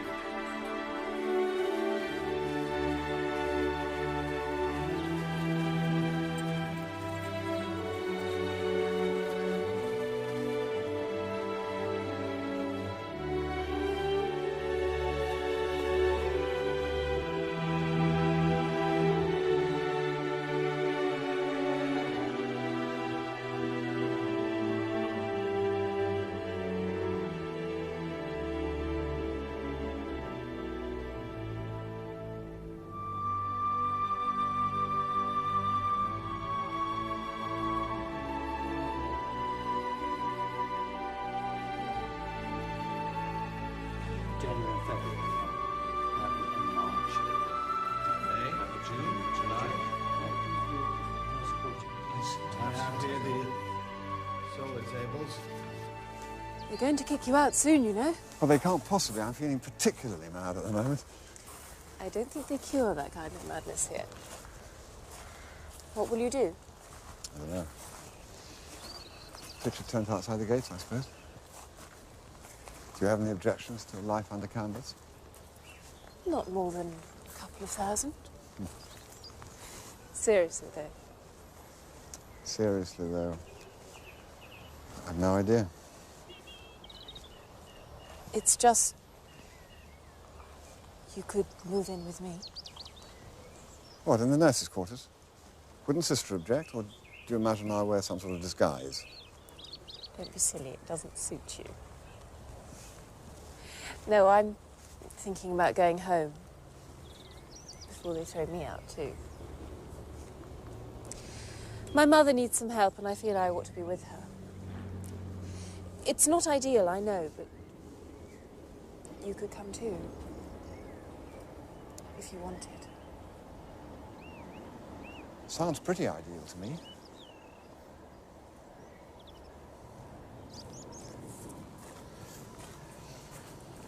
They've had hundreds of proofs.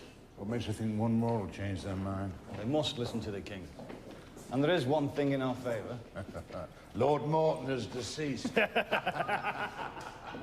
I move to enter the results of the recent trial at the King's Observatory in Richmond, which show that in a trial of 70 days, greater than the time of the West Indies voyage stipulated in the Act of Queen Anne, the watch lost less than 1/10 of a second a day, which would be consistent with finding a longitude in those West Indies to a distance of less than 1 mile and therefore wholly within the Act. Sir, this board cannot accept an unsupervised trial, no matter how eminent the participants may have been. This board is charged by a most solemn act of Parliament, as these members are here to witness, and must satisfy its observations by its own eyes and not those of any other party. The royal trial was carried out under the strictest conditions, with 3 separate key holders, His Majesty graciously consenting to be one of them. The regulating clock was the subject of 9 observations of the sun to keep a check on its accuracy. Something the Astronomer Royal never attempted once during his own trial. Sit down, Mr. Harrison.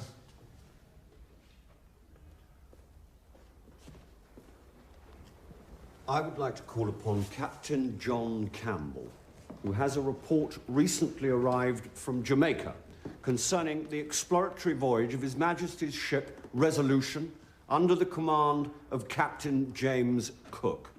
Captain. Gentlemen, Captain Cook is carrying a copy of Mr. Harrison's timekeeper made by Mr. Kendall and the astronomical tables of the Reverend Maskelyne. His full report will not be available until his return, but I am able to read you this extract from his log. It would not be doing justice to Mr. Harrison and Mr. Kendall if I did not own that we have received very great assistance from this useful and valuable timepiece.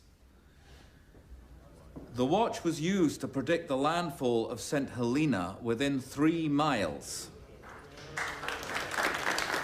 This is not evidence, but anecdote. This board, under the direction of the late Lord Morton, made its conditions perfectly clear. When Mr. Harrison has completed work on his second copy, both watches will be subjected to a trial of several months, on land and at sea, with the utmost rigour. No other test will suffice. If you will excuse me, I have an important matter I must attend to. Mr. Harrison, if your business is finished here, perhaps you would care to accompany me.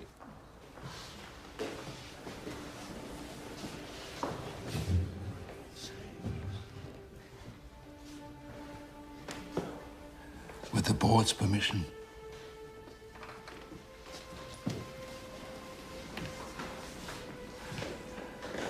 I want to thank the board for giving me the opportunity to make a second copy of my watch. It is not often that the father is permitted to revisit the childhood of a much-loved child, as I've been allowed to. And on that journey, find a new respect and love for that child.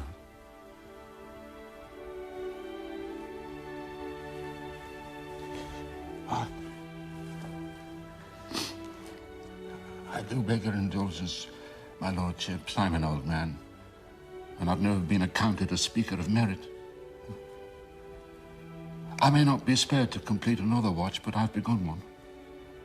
It will not, gentlemen, be a copy, because I am mindful of the act of Queen Anne, to which I've clung for over 50 years like a shipwrecked sailor to a barrel, to be practical. In all my life, that's been my gospel and my creed.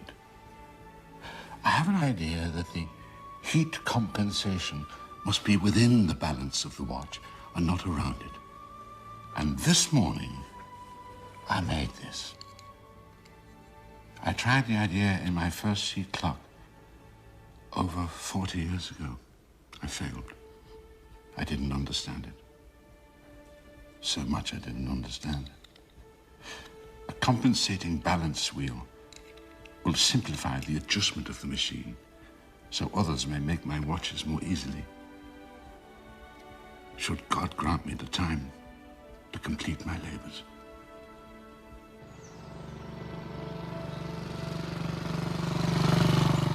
Thank God you're here. Hurry, please. The producer's having kittens. But I thought the program started at 8. This is television, Commander. We have rehearsals. I'll have to take you straight to makeup. Oh, really? Is all this absolutely necessary? Having constructed a timekeeper, from which discovery... John Harrison never received his award from the Board of Longitude. It came to him by special act of Parliament when he was 80 years old.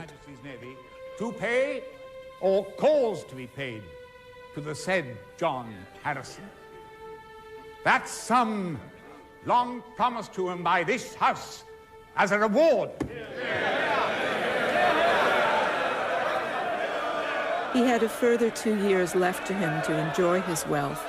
After his death in 1776, William married, but never made another watch. After the war, Rupert Gould became a regular member of the Brains Trust, a popular panel show, and appeared several times on television. What makes a man great? A man may be great in his aims or in his achievements or in both, but I think that man is truly great who makes the world his debtor, who does something for the world which the world needs and which nobody before him has done or known how to do. John Harrison was such a man. In 1946, Gould was finally made a curator of the National Maritime Museum. And a year later, he was awarded the Gold Medal of the British Horological Institute. He died in 1948. And even today, there is not a seaman alive anywhere whose track is not made straighter, safer, and more prosperous by the possession of a timekeeper.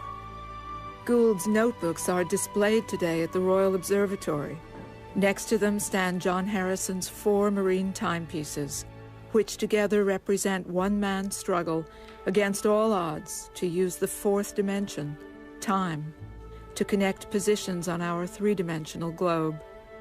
Thanks to Harrison's work and others, Greenwich is recognized all over the world as the prime meridian, the longitude 0, by which all time and space is measured, from one millennium to the next.